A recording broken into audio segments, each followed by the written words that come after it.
എല്ലാവർക്കും നമസ്കാരം. തത്വസമീക്ഷ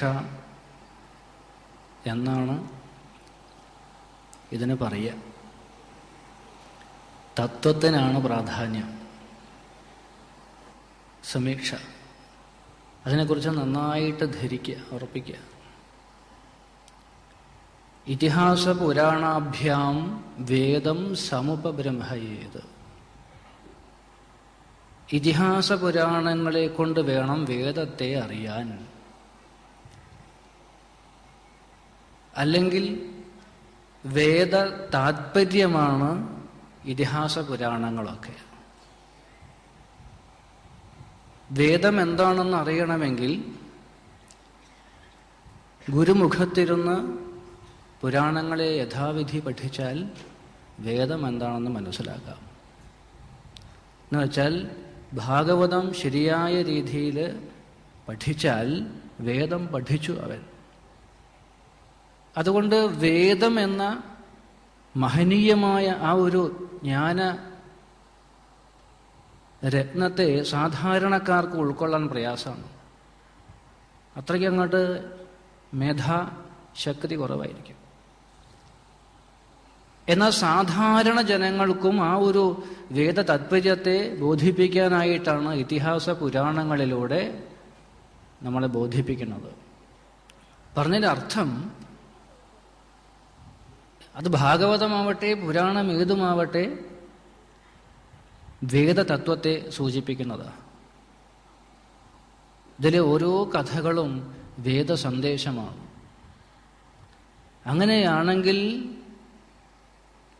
ഈ രുക്മിണി സ്വയംവരവും എന്താണ്? കേവലം ലൗകികമായ ഒരു വിവാഹമേ അല്ല. കേവലം ലൗകികമായ ഒരു വിവാഹമേ അല്ല. എന്ത്? രുക്മിണി സ്വയംവരം. എന്നാൽ ലൗകികത്തിന് പ്രാധാന്യമല്ലേ? തീർച്ചയായിട്ടുണ്ട്. ലൗകികം ആവശ്യമാണ്. എന്നാൽ തനി ലൗകികം എന്ന ഭാവത്തിലേക്ക് നമ്മൾ അധപ്പതിക്കാൻ പാടില്ല. എന്താണോ ആ മഹാപുരുഷൻ വേദവ്യാസ മഹർഷി നമുക്ക് ഈ ഭാഗവതം കൊണ്ട് നമ്മളെ ഉദ്ധരിക്കാൻ ശ്രമിച്ചത്, ആ ലക്ഷ്യത്തിലേക്ക് പോവാതെ കേവലം വിഷയങ്ങളിൽ രമിച്ചു പോയാൽ ലക്ഷ്യപ്രാപ്തിയിലെത്തില്ല. അതുകൊണ്ടാണ് തത്വസമീക്ഷ എന്ന് ചിന്തിച്ചിട്ടുണ്ടാവുക. തത്വത്തിന് പ്രാധാന്യം കൊടുത്തുകൊണ്ട്. ശരി, ഇവിടെ ഭഗവാന്റെ വിവാഹത്തെക്കുറിച്ചുള്ള ഒരു ഭാഗമാണ് നമുക്ക് ചിന്തിക്കാനുള്ളത്. മനസ്സിലാക്കേണ്ട ഒരു വിഷയം നമ്മൾ ആദ്യം പറയുകയാണ്. സമയം വളരെ പരിമിതമാണ്. കുറച്ച് സമയം വൈകിയിട്ടുണ്ട്. ഇനിയിപ്പോൾ ആ ഒരു ഘോഷയാത്രയൊക്കെ വരുമ്പോൾ ഇതിൻ്റെ ഇടയിലാവും. അപ്പോൾ പറയണത് ശ്രദ്ധിച്ച് നമ്മൾ പറയണത് കേട്ടാൽ കുറച്ചൊക്കെ മനസ്സിലാക്കാം. ഇല്ലെങ്കിൽ നമ്മൾ വിഷയങ്ങളിലേക്ക് പെട്ടുപോകും. അതൊന്ന് സൂചിപ്പിച്ചു. എന്തായാലും ഭാഗവതത്തിലെ പല പല തത്വാർത്ഥങ്ങളിലൂടെ ആ മഹാപുരുഷനെ ശരീരഭാവത്തിന് ഉപരിയായ ആത്മഭാവത്തിലേക്ക് ഉയർത്തിക്കൊണ്ടുവരുന്ന ശ്രീശുക ബ്രഹ്മർഷി സാന്ദർഭികമായിട്ട് ഭഗവാന്റെ ജ്യേഷ്ഠൻ രാമന്റെ വിവാഹത്തെക്കുറിച്ച് സൂചിപ്പിച്ചു. ആ സമയത്താണ് രാജാവ് പരീക്ഷത്ത് തൻ്റെ ഗുരുവായ ഭഗവാൻ ശ്രീശുക ബ്രഹ്മർഷിയോട് ചോദിക്കുന്നത്, ഗുരുനാഥ, ഭഗവാന്റെ വിവാഹത്തെക്കുറിച്ച് ഞാൻ കേട്ടിട്ടുണ്ട്. ഭഗവാന്റെ ആദ്യത്തെ വിവാഹം തന്നെ ഒരു വലിയ വിവാദമായിരുന്നു എന്നൊക്കെ ഞാൻ കേട്ടു. അതുകൊണ്ട് ആ ഭഗവാന്റെ വിവാഹ സമ്പ്രദായം എങ്ങനെയായിരുന്നു എനിക്ക് അറിയാൻ മോഹമുണ്ട്. അതൊന്ന് പറഞ്ഞു തരുമോ എന്ന് ചോദിച്ചു. ശിഷ്യന്റെ ആ ഒരു ഭാവം കേട്ടപ്പോൾ ഗുരുനാഥൻ പറഞ്ഞു കൊടുത്തു, നോക്കൂ രാജൻ, കേട്ടോളൂ, ഭഗവാന്റെ ആ ഒരു ആദ്യ വിവാഹം തന്നെ എങ്ങനെയായിരുന്നു അറിയോ? അദ്ദേഹം രാജാ ആസീത് ഭീഷ്മക നാമ വിദർഭാധിപതിർമഹാൻ തസ്യ പഞ്ചാഭവൻ പുത്ര കന്യേകാച വരാനന. ഭീഷ്മകൻ, വിദർഭ രാജ്യത്തിൻ്റെ അധിപനായിട്ട് ഭീഷ്മകൻ എന്ന് പറയുന്ന ഒരു മഹാത്മാവ് ഉണ്ടായിരുന്നു, രാജാവ്. അദ്ദേഹത്തിന് ആൺകുട്ടികളും ഒരു പെൺകുട്ടിയും, 4 ആൺകുട്ടികളും ഒരു പെൺകുട്ടിയും ഉണ്ടായിരുന്നു. രുക്മി, രുക്മരഥൻ, രുക്മബാഹു, രുക്മകേശൻ, രുക്മമാലി എന്നൊക്കെ തുടങ്ങിയിട്ട് ആൺകുട്ടികൾ 4 പേര്. പിന്നെ ഇവർക്ക് 4 പേർക്ക് കൂടെ ഒരു പെൺകുട്ടി.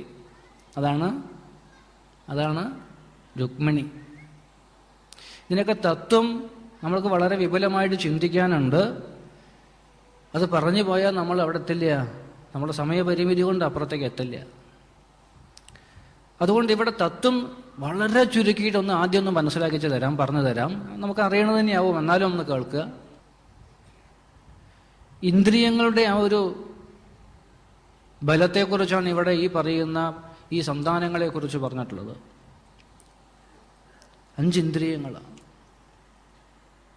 ഈ ഭാവത്തിലിരിക്കുന്ന ഒരു ജീവൻ തൻ്റെ ഇന്ദ്രിയങ്ങൾ വിഷയങ്ങളോട് രമിച്ചുകൊണ്ടിരിക്കും എപ്പോഴും.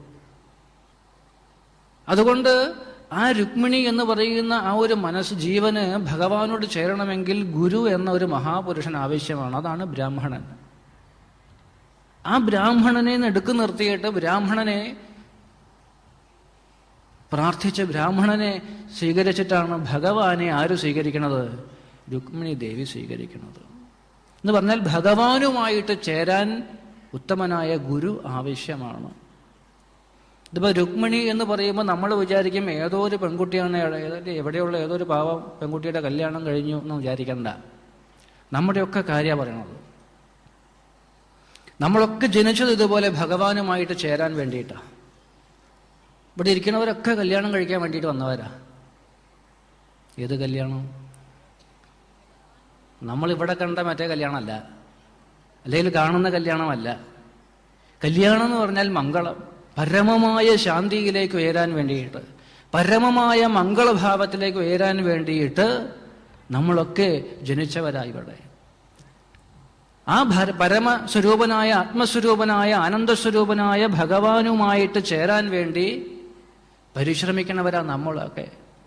അതുകൊണ്ട് ഉത്തമനായ ബ്രാഹ്മണനെ നമ്മളൊക്കെ കണ്ടെത്തണം. ബ്രാഹ്മണൻ എന്ന് പറഞ്ഞാൽ ഇവിടെ അർത്ഥം ഗുരു എന്നർത്ഥം.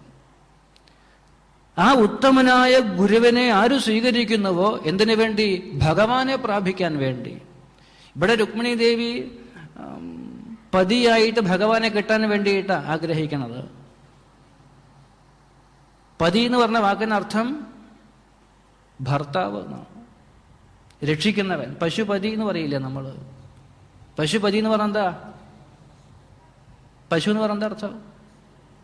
പശു എന്ന് പറഞ്ഞ അർത്ഥം 4 കാലുള്ള, 1 വാലുള്ള, 2 കൊമ്പുള്ള ജന്തു അല്ല. നമ്മളൊക്കെ പശുക്കളാ. നമ്മളൊക്കെ പശുക്കളാ. പശു എന്ന് പറഞ്ഞാൽ സംസ്കൃതത്തിൽ എല്ലാ ജന്തുജീവജാലങ്ങളും പശുക്കളാ. നമ്മൾ മലയാളത്തിൽ പറയുന്ന പശുവിന് സംസ്കൃതത്തിൽ എന്താ പറയുക? ഗോ. പശു എന്ന് പറഞ്ഞാൽ സംസ്കൃതത്തിൽ അർത്ഥം നമ്മൾ ഉൾപ്പെടെ സർവ്വ ജന്തുക്കളും. പ്രത്യേകിച്ച് ഇവിടെ ശാസ്ത്രം പഠിക്കുമ്പോൾ മനുഷ്യന്മാരെ ഉൾപ്പെടുത്തിയാൽ മതി. അതുകൊണ്ട് നമ്മുടെയൊക്കെ രക്ഷകനാണ്, സംരക്ഷകനാണ്, പരിപാലകനാണ് ഭഗവാൻ. ഇപ്പൊ രുക്മിണി ദേവി ഭഗവാനെ പതിയായിട്ട് കിട്ടാൻ വേണ്ടി നമ്മ എന്താണ് ആ ക്ഷേത്രത്തിൽ പോയിട്ട് പ്രാർത്ഥിക്കുന്നത് തന്നെയാണ്. ഭൂയാൽ പതിർമേ ഭഗവാൻ കൃഷ്ണ തദുനമോദത. ആ ഭഗവാൻ എനിക്ക് പതിയായിട്ട് വരാൻ വേണ്ടിയിട്ട്. പതി എന്ന് പറഞ്ഞ വാക്കിനർത്ഥം ഭർത്താവ് എന്നാ. എന്താ ഭർത്താവ് എന്ന് പറഞ്ഞ അർത്ഥം? എന്താ ഭാര്യ എന്ന് പറഞ്ഞ എന്താ അർത്ഥം? എന്താ അർത്ഥം? ഒന്നും അറിയാണ്ടേ ജീവിക്കണേ. ഭർത്ത എന്ന് പറഞ്ഞ ഭർത്താവ് എന്നുള്ളത് മലയാളികൾ ചേർക്കുന്ന ഒരു അക്ഷരമാണ് വ്. ഭർത്ത എന്ന് പറഞ്ഞാൽ ഭരിക്കുന്നവൻ. ഭാര്യ എന്ന് പറഞ്ഞ അർത്ഥം ഭരിക്കപ്പെടുന്നവൾ. പിന്നെ എങ്ങോട്ട് വരട്ടെ, ഞങ്ങളെ ഭരിക്കാനില്ലേ, നേരെ കൊടുക്കാം. ഈ സംസ്കൃതം നമ്മളെ കയ്യിൽ നിന്ന് പോയതോട് കൂടിയിട്ട് വാക്കിന്റെ അർത്ഥം നമ്മൾ നേരെ തലതിരിച്ചു. ഭരിക്കുന്നവൻ, ഭരിക്കപ്പെടുന്നവൻ എന്ന് പറഞ്ഞ വാക്കിനർത്ഥം സംരക്ഷിക്കുന്നവൻ. ഭരിക്കുക എന്ന് പറഞ്ഞാൽ സംരക്ഷിക്കുക, പരിപാലിക്കുന്നവൻ എന്നാണ് അർത്ഥം. ഇപ്പൊ ഭാര്യ എന്ന് പറഞ്ഞാൽ ഭരിക്കപ്പെടുന്നവൾ എന്ന് പറഞ്ഞ അർത്ഥം സംരക്ഷിക്കപ്പെടുന്നവൾ, പരിപാലിക്കപ്പെടുന്നവൾ. നമ്മൾ ഇവിടുന്ന് കുറെ ആൾക്കാരെ വോട്ട് ചെയ്ത് പറഞ്ഞേക്കും. എന്തിനാ ഭരിക്കാൻ? ആരെ ഭരിക്കാൻ? നമ്മളെ കുനിച്ചു നിർത്തിയിട്ട് ഇങ്ങനെ ഇരിക്കാനോ? അതാണോ ഭരണം? അല്ല. എന്നെ സംരക്ഷിക്കാൻ, നമ്മളെ പരിപാലിക്കാൻ, നമ്മൾ സംരക്ഷിക്കാൻ വേണ്ടി പറഞ്ഞയച്ചവരാ. നമ്മളെ പരിപാലിച്ചോളണം. അതുകൊണ്ട് ഭർത്ത എന്ന് പറഞ്ഞാൽ അർത്ഥം വാക്കിന് പരിപാലിക്കുന്നവൻ, ഭാര്യ എന്ന് പറഞ്ഞാൽ പരിപാലിക്കപ്പെടുന്നവൾ, സംരക്ഷിക്കപ്പെടുന്നവൾ. അപ്പൊ ഇവിടെ രുക്മിണി ദേവി ഭഗവാനെ ഭർത്താവായിട്ട്, പതിയായിട്ട് കിട്ടാൻ ആഗ്രഹിച്ചു. ആരായിട്ട് കിട്ടാൻ? ഭർത്താവായിട്ട് കിട്ടാൻ. എന്താ അർത്ഥം? എൻ്റെ സംരക്ഷകനാവണം, എൻ്റെ പരിപാലകനാവണം. ഈ ശരീരത്തെ പരിപാലിച്ച് സംരക്ഷിക്കുന്നവനാവണം ആര്? ഭഗവാൻ. എൻ്റെ അംഗങ്ങളെ മുഴുവനും ഉണർത്തി സചേതനമാക്കി തീർക്കുന്ന ആ ഒരു ഭാവത്തില് അവനായിത്തീരണം എനിക്ക്. അപ്പൊ ചോദ്യം ഉണ്ടാവാം, അപ്പൊ ഇപ്പം എന്നെ പരിപാലിക്കണത്, ഇപ്പം എന്നെ സംരക്ഷിക്കണത് ഭഗവാൻ അല്ലേ? എന്റെ പരിപാലകൻ, എന്റെ സംരക്ഷകൻ എന്ന് പറയുന്നത് അർത്ഥം പുറമേ ഉള്ള ഒരാളുടെ കാര്യമല്ല പറയണത്. ആത്മസ്വരൂപനായിട്ട്, ആത്മാരാമനായിട്ടിരിക്കുന്ന ആ ആത്മസ്വരൂപനെ, അഹം ബ്രഹ്മാസ്മി, തത്വമസി എന്നൊക്കെ വേദം ഉദ്ഘോഷിക്കുന്ന ആ ആനന്ദ സ്വരൂപനെ അറിയാൻ വേണ്ടിയിട്ടാണ്. ഈ ശരീരത്തെ കാണാനും കേൾക്കാനും അറിയാനും തൊടാനും രുചിക്കാനുമുള്ള ആ ഒരു ഭാവത്തിൽ എനിക്ക് അനുഗ്രഹമായിട്ട് തീരണം. എൻ്റെ ശരീരത്തിൻ്റെ അകത്തിരിക്കുന്ന ഓരോ അവയവങ്ങളും പ്രവർത്തിക്കുന്നത് അവൻ്റെ കാരുണ്യം കൊണ്ടാണ്. എന്തിനധികം ഒരു ശ്വാസോച്ഛ്വാസം ചെയ്യുന്നത് പോലും അവൻ്റെ അനുഗ്രഹം കൊണ്ടാണ്. അതുകൊണ്ട് എൻ്റെ ഈ ശരീരത്തെ സംരക്ഷിച്ച് പരിപാലിക്കുന്നവൻ എന്ന് പറഞ്ഞ അർത്ഥം ശരീരം ഇന്നല്ലെങ്കിൽ നാളെ തീരാനുള്ളതാണ്. അതിനെ ഏത് കാലം പിടിച്ചു നിർത്താനൊന്നും പറ്റില്ല. പക്ഷേ ഈ ശരീരത്തിൽ ആയുസ്സിരിക്കുന്നിടത്തോളം സമയം ഭഗവാനെ പ്രാപിക്കാൻ അവൻ നോക്കൂ, ഇപ്പം നമ്മളെ പരിപാലിക്കുന്നതും സംരക്ഷിക്കുന്നതും ഭഗവാൻ തന്നെയാണ്. ഇപ്പോഴും ഇന്നലെയും നാളെയും അവൻ തന്നെയാണ് എന്നെ സംരക്ഷിക്കുന്നതും പരിപാലിക്കുന്നതും ഒക്കെ. ദേവീഭാഗവതത്തിൽ പറയും, അവൻ ത്യജിച്ചാൽ പിന്നെ നമ്മൾ നല്ല അനുസരണമുള്ളവരായിത്തീരും. അനങ്ങില്ല. പിന്നെ കാലൊക്കെ കൂട്ടിക്കെട്ടാം, മൂക്കിൽ പഞ്ഞിയും വയ്ക്കാം. ആര് ത്യജിച്ചാൽ? അവൻ ത്യജിച്ചാൽ. അവന്റെ പ്രഭാവമില്ലെങ്കിൽ ഒരു പുൽക്കൊടി പോലും അനങ്ങില്ല. അതുകൊണ്ട് എൻ്റെ സംരക്ഷകൻ, എൻ്റെ പരിപാലകൻ ഭഗവാനായി തീരാൻ വേണ്ടിയിട്ടാ. അപ്പോഴാ ചോദ്യം എന്ത്? അപ്പൊ ഇപ്പൊ എന്നെ പരിപാലിക്കുന്നത് അവനല്ലേ? ഉവ്വ്, ഇപ്പോഴും ഇന്നലെയും എന്നും നാളെയും എന്നെ പരിപാലിക്കുന്നത്, എന്നെ സംരക്ഷിക്കുന്നത് അവൻ തന്നെയാണ്. പക്ഷെ എനിക്കത് അനുഭവമായിട്ടില്ല. എനിക്കത് അനുഭവമായി തീരാൻ വേണ്ടിയാണ് ഞാൻ ഭഗവാനെ ഭർത്താവായിട്ട് സ്വീകരിക്കുന്നത്. മനുഷ്യ ശരീരം കിട്ടിയവരാ നമ്മളൊക്കെ. വിശേഷ ബുദ്ധിയോട് കൂടിയിട്ട് ബ്രഹ്മാവലോക ധിഷണയോടുകൂടിയ ജന്മം കിട്ടിയവരാ നമ്മളൊക്കെ. ഈ ശരീരത്തിൽ ഇരിക്കുമ്പം ഇത് ചത്തുപോണതിന് മുമ്പ് ആ സത്യത്തിലേക്ക് ഉയരാൻ നമുക്ക് സാധിക്കണം. അതുകൊണ്ട് ഈ ശരീരത്തെ എന്ന് മാത്രമല്ല സകല പ്രപഞ്ചത്തെയും നിയന്ത്രിക്കുന്നത് അവനാണെന്നുള്ള ആ ഭാവത്തിലേക്ക് ഉയരാൻ എനിക്ക് സാധിക്കണം. അവനുമായിട്ട് ചേരാൻ. അഹം ബ്രഹ്മാസ്മി, ഞാൻ തന്നെയാണ് അവൻ, അവൻ തന്നെയാണ് ഞാൻ. ഒടുവിൽ പരീക്ഷത്തിന് കൊടുക്കുന്ന ഉപദേശമുണ്ട്, ആ ബ്രഹ്മമാണ് നീ തന്നെയാണ് ആ ബ്രഹ്മം എന്ന് ആ ഒരു ഭാവത്തിലേക്ക് ഉയരാനുള്ള ഒരു ഭാവം. അതുതന്നെയാണ് ഇവിടെ രുക്മിണിയുടെ സ്വയംവരവും ഉദ്ദേശിക്കുന്നത്. ഇനി നമുക്ക് തത്വത്തിലേക്ക്, കഥയിലേക്ക് വരാം. ഇത് പറഞ്ഞിട്ട് അർത്ഥം, ഇത് പറഞ്ഞത് എന്തിനാ വെച്ചാൽ കേവലം ഒരു വിവാഹമായിട്ട് കാണരുത്. ലോകത്തിൽ നമ്മൾ കാണുന്ന സാധാരണ ഒരു വിവാഹമായിട്ട് ഭഗവാൻ അങ്ങനെ ഒരുപാട് കല്യാണം കഴിച്ചിട്ട്, എത്ര കല്യാണം 16,000 കല്യാണം കഴിച്ച് വലിയൊരു റേഷൻ കാർഡായിട്ട് നടക്കാമെന്ന് വിചാരിക്കണ്ട. ഭഗവാൻ അതിൻ്റെ ഒന്നും ആവശ്യമില്ല. ഈ വിവാഹത്തിൻ്റെയൊക്കെ തത്വവുമുണ്ട്. 16,000 തത്വമൊക്കെ ഉണ്ട്. ഭാഗവതത്തിൽ തന്നെ പറയും, മഹാഭാരതത്തിൽ പറയും, ഗീതയിൽ പറയും. അതൊന്നും പറയാപ്പം നേരല്ല. ശരി, എന്തായാലും വിവാഹത്തെക്കുറിച്ച് ചോദിച്ച സമയത്ത് അദ്ദേഹം പറഞ്ഞു കൊടുത്തു, നോക്കൂ, ഭീഷ്മകൻ എന്ന് പറയുന്ന മഹാത്മാവിന് 5 സന്താനങ്ങളാണ്. അതിൽ രുക്മി, രുക്മരഥൻ, രുക്മബാഹു, രുക്മകേശൻ, രുക്മമാരി എന്നൊക്കെ പറയുന്ന 4 പുത്രന്മാരും 5ാമത് രുക്മിണി എന്ന് പറയുന്ന ഒരു പെൺകുട്ടിയും. എന്തായാലും ഈ കുട്ടിക്ക് വിവാഹപ്രായമായി. വിവാഹം പ്രായമായിച്ചാലും കുട്ടിക്ക് ചെറുപ്പം മുതൽക്കേ ഭഗവാനോടൊരു വല്ലാത്തൊരു മമത ഉണ്ട്. ഇനി പറയുന്നത് കഥയാണ്. പക്ഷേ സഹോദരനായ മൂത്തപുത്രനായിരിക്കുന്ന രുക്മി മഹാദുഷ്ടനാ. രുക്മി മാത്രമല്ല, മറ്റുള്ള കുട്ടികളെയൊക്കെ പറയുന്ന സമയത്ത് രുക്മിണിയെ മാത്രം എല്ലാ ഗുണങ്ങളും തികഞ്ഞവൾ എന്ന് പറയും. എന്താ കാരണം? മറ്റുള്ളവരൊന്നും ഗുണമില്ലാത്തവരെന്നാണ് അതിൻ്റെ അർത്ഥം. വിഷയങ്ങളിൽ രമിക്കണവരാ അവരൊക്കെ. അതുകൊണ്ട് രുക്മിയുടെ സുഹൃത്തുക്കളൊക്കെ ദുഷ്ടന്മാരാ. ആരൊക്കെയാ? സകല ദുഷ്ടന്മാരുണ്ട്. ശിശുപാലൻ തുടങ്ങിയിട്ട് സകലരും അവൻ്റെ സുഹൃത്തുക്കളാ. എന്തായാലും അവൻ്റെ പ്രഭാവം കൊണ്ട് അവൻ എന്ത് പറഞ്ഞു? ശിശുപാലനോട് പറഞ്ഞു, സൗഹൃദം കൊണ്ട് അവൻ പറഞ്ഞു, എടോ എനിക്കൊരു പെങ്ങളുണ്ട്, അവളുടെ പേര് രുക്മിണി, നിനക്കറിയാലോ, അവളെ ഞാൻ നിനക്ക് വിവാഹം കഴിച്ചു തരുട്ടു എന്നും പറഞ്ഞു വാക്കാൽ ഉറപ്പിച്ചു. എന്തായാലും വിവാഹം അവൻ വാക്ക് കൊടുത്തു. കുട്ടിക്ക് അത് ഇഷ്ടപ്പെട്ടില്ല. എന്താ കാരണം? രുക്മിണിക്ക് അത് ഇഷ്ടമല്ലല്ലോ. എന്തായാലും ഭഗവാൻ നോക്കൂ പറയുന്ന ഭാഗത്തിൽ രുക്മിണിയെ വിവാഹത്തിന് ഏതാണ്ട് തീർച്ചയാക്കി. കുട്ടി നേരെ അച്ഛൻ്റെ അടുത്ത് പോയിട്ട് സങ്കടം പറഞ്ഞു. അമ്മയുടെ അടുത്ത് പോയിട്ട് പറഞ്ഞു എന്നാ പറയുക. എന്താണ്? ആ ദുഷ്ടനായിരിക്കുന്ന ശിശുപാല തന്നെ വിവാഹം കഴിച്ചു കൊടുക്കാൻ തീർച്ചയാക്കി. അമ്മ ഒന്ന് പറയൂ ഏട്ടനോട്, എന്താ എനിക്ക് വേണ്ടവനൊന്നും, എനിക്ക് വേണ്ടവനെ. അപ്പം അമ്മ പറഞ്ഞു, എന്താ കുട്ടി നീ എന്താ ഇപ്പം ഇങ്ങനെ വേണ്ടെന്നൊക്കെ പറഞ്ഞാൽ ശിശുപാലിന് ഇപ്പം എന്താ ഒരു കുഴപ്പം? അവന് കുഴപ്പമില്ലേ ഉള്ളൂ, വേറെ എന്താ ഉള്ളത്? കുഴപ്പമില്ലാതെ വേറെ എന്ത് ഗുണമുള്ളവന്? എനിക്ക് വേണ്ട അവനൊന്നും, അവൻ്റെ ഒന്നും ഭാര്യയായിട്ടിരിക്കാൻ എനിക്ക് പറ്റില്ല. എൻ്റെ കുട്ടി ഇങ്ങനെ വാശി പിടിക്കാൻ കാരണം, നമുക്ക് കുട്ടി ചെറുപ്പകാലം മുതൽക്കേ, കുട്ടിക്കാലം മുതൽക്കേ ഭഗവാന്റെ വീരകഥകൾ കേട്ടിട്ട് അങ്ങനെ വളർന്നതേ. പല മഹാത്മാക്കളും ഋഷീശ്വരന്മാരൊക്കെ അവിടെ കൊട്ടാരത്തിൽ വരുന്ന സമയത്ത് ഭഗവാന്റെ വീരകഥകൾ അങ്ങനെ എപ്പോഴും പറയും.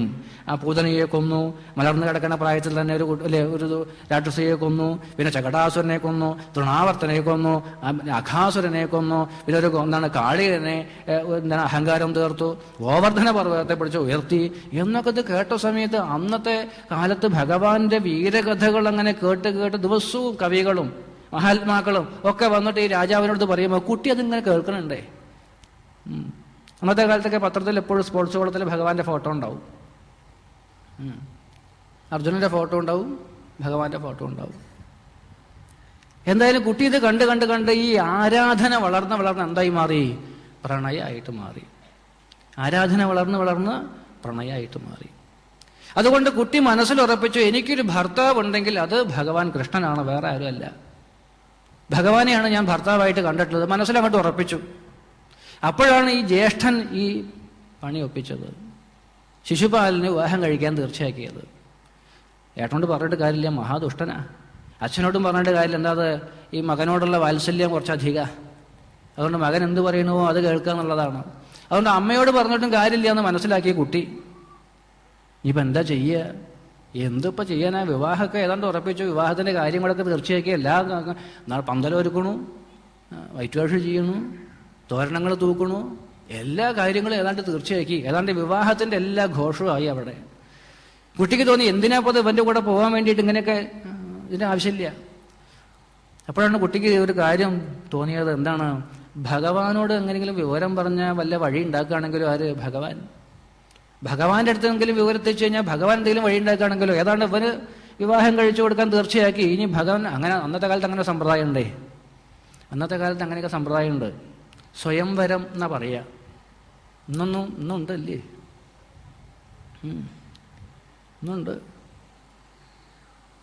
സ്വയംവരം എന്നാ പറയുക. ഈ സ്വയംവരം എന്താണെന്നും പലർക്കും അറിയില്ല കേട്ടോ. സപ്താഹത്തിനൊക്കെ ധാരാളം രക്ഷിതാക്കൾ വന്നിട്ട് കഴിക്കുന്നൊരു വഴിപാടാണ് എന്ത്? സ്വയംവര പുഷ്പാഞ്ജലി ഇല്ലേ? ഇല്ല, അത് അന്നത്തെ ദിവസം സ്വയംവര പുഷ്പാഞ്ജലി ചെയ്യാറുണ്ട്. ധാരാളം അച്ഛനമ്മയും വന്നിട്ട് മകളുടെ പേരേതാ അമ്മൂട്ടിയമ്മ മൂലനക്ഷത്രം ഒരു പുഷ്പാഞ്ജലി, സ്വയംവര പുഷ്പാഞ്ജലി. എത്ര ആൾക്കാരെ വന്ന് ചെയ്യാന്നറിയോ? ചെയ്യാൻ പാടില്ല, ചെയ്യാൻ പാടില്ല. അത് എന്താ അങ്ങനെയൊക്കെ പറയണത്? ഏത് കാര്യം ചെയ്താലും കർമ്മത്തിന് ഫലം ഉണ്ടാവില്ലേ? കർമ്മത്തിന് ഫലം ഉണ്ടാവും. എവിടെ എന്ത് ചെയ്യണം എന്ന് അറിയാണ്ട് നമ്മൾ എന്തൊക്കെയോ അനുഷ്ഠിക്കുന്ന ആളുകളാണ് നമ്മൾ. എന്താ ചെയ്യണ്ടേ, എന്താ ചെയ്യാൻ പാടില്ലാത്തെന്ന് അറിയാതെ എന്തൊക്കെയോ അനുഷ്ഠിക്കണവരാ. സ്വയംവര പുഷ്പാഞ്ജലി കഴിച്ചാൽ എന്താ പ്രശ്നം? അത് ചെയ്യേണ്ടതല്ലേ, ചെയ്താൽ ഫലം ഉണ്ടാവുമെന്ന്. അതിനല്ലേ ഞങ്ങൾ ചെയ്തത്. ചെയ്ത് വീട്ടിൽ പോയി നോക്കൂ, അപ്പോൾ കാണാം. എന്നത് മകൻ ഒരാളെ കൂട്ടി കൊണ്ടുപോകുന്നുണ്ടാവും. അമ്മ അച്ഛനും അമ്പലത്തിൽ പോയിട്ട് സ്വയംവര പുഷ്പാഞ്ജലി ചീട്ടാക്കിയിട്ട് വീട്ടിലെത്തുമ്പം മകൻ പറയും, അമ്മേ ഇതാ കൂടെ ഒരാളുണ്ട്, വിളക്കെടുത്തോളൂ. പിന്നെ അമ്പലത്തിൽ പോയിട്ട് ഭഗവാനെ ചീത്ത വിളിക്കരുത്. എന്താ ഇത്? ചെയ്ത കർമ്മത്തിന് ഫലം ഉണ്ടാവും. അല്ലെങ്കിൽ മകളുടെ പേരിൽ ചെയ്ത് വീട്ടിലെത്തുമ്പോൾ മകൾ ഒരുത്തൻ്റെ കൂടെ പോയിട്ടുണ്ടാവും, കത്തെഴുതി വെച്ചിട്ടുണ്ട്, അമ്മേ ടാറ്റ ബൈ ബൈ, എന്നെ പിന്നെ കാണാം, എൻ്റെ കല്യാണം കഴിഞ്ഞു. എന്താ? സ്വയംവര പുഷ്പാഞ്ജലിയാണ്. സ്വയംവര പുഷ്പാഞ്ജലി എന്ന് പറഞ്ഞാൽ എന്താ അർത്ഥം? സ്വയം വര പുഷ്പാഞ്ജലിയാണ്. അവർക്ക് സ്വയം തിരഞ്ഞെടുക്കാനുള്ള സ്വാതന്ത്ര്യം നിങ്ങൾ കൊടുത്തിട്ട് അവരൊരാളെ കൂടെ ഇറങ്ങിപ്പോകുമ്പോൾ നിങ്ങൾ കരയാൻ പാടുണ്ടാ? അല്ല, നിങ്ങൾ അത്ര പുരോഗമനത്തിൽ ചിന്തിച്ച കൂട്ടരാണോ? അവൾ ആരെ കൊണ്ടുവന്നാലും ആരുടെ കൂടെ പോയാലും എനിക്കൊരു വിഷമമില്ല എന്നാണോ? എന്നാൽ പിന്നെ എന്താ ചെയ്തോളൂ, കരയരുത്. ഇതറിയാതെ നമ്മളിത് പോയി ചെയ്യണതേ, ചെയ്യരുത്. മക്കളുടെ പേരിൽ അമ്മമാര് അച്ഛന്മാര് ചെയ്യേണ്ടത് മംഗല്യ പുഷ്പാഞ്ജലിയാണ്. അത് കുട്ടികൾക്ക് ആരോടെങ്കിലും വല്ല മനസ്സിൽ ഇഷ്ടം തോന്നിയാൽ അത് നടന്നു കിട്ടാൻ കുട്ടികളൊന്നും ഇവിടെ ഇല്ലായിരിക്കില്ലേ? അവർ ചെയ്യുന്ന ഒരു സൗകര്യമാണ്, അവർക്കുള്ള സൗകര്യമാണത്. ഇത് ആര് ചെയ്യണം എന്ത് ചെയ്യണം എന്നറിയാത്തത് കൊണ്ട്. അപ്പം അന്നുണ്ട് ഈ സൗകര്യം, എന്നും ഉണ്ട് സൗകര്യം ഇല്ലേ? സ്വയംവരം ഒന്നുണ്ട്. അന്ന് കുട്ടികൾക്ക് കുറച്ച് വകതിരിവുണ്ടായിരുന്നു, ഒന്നും അതില്ല, അത്രയേ ഉള്ളൂ. തിരഞ്ഞെടുക്കാനുള്ള സ്വാതന്ത്ര്യം ഉണ്ട് മാത്രമല്ല, അന്ന് തിരഞ്ഞെടുക്കാനുള്ള വിവേകം ഉണ്ടായിരുന്നു, ഇന്നതില്ല. ഇന്ന് തിരഞ്ഞെടുക്കുന്നുണ്ട്, 2 ആഴ്ച കൊണ്ട് ഡൈവേഴ്സ് ആവുന്നുണ്ട്. അന്നതില്ല. ശരി, എന്തായാലും ഈ കുട്ടി എന്ത് ചെയ്തു? ഭഗവാനെ വിവരം അറിയിക്കാൻ തീരുമാനിച്ചു.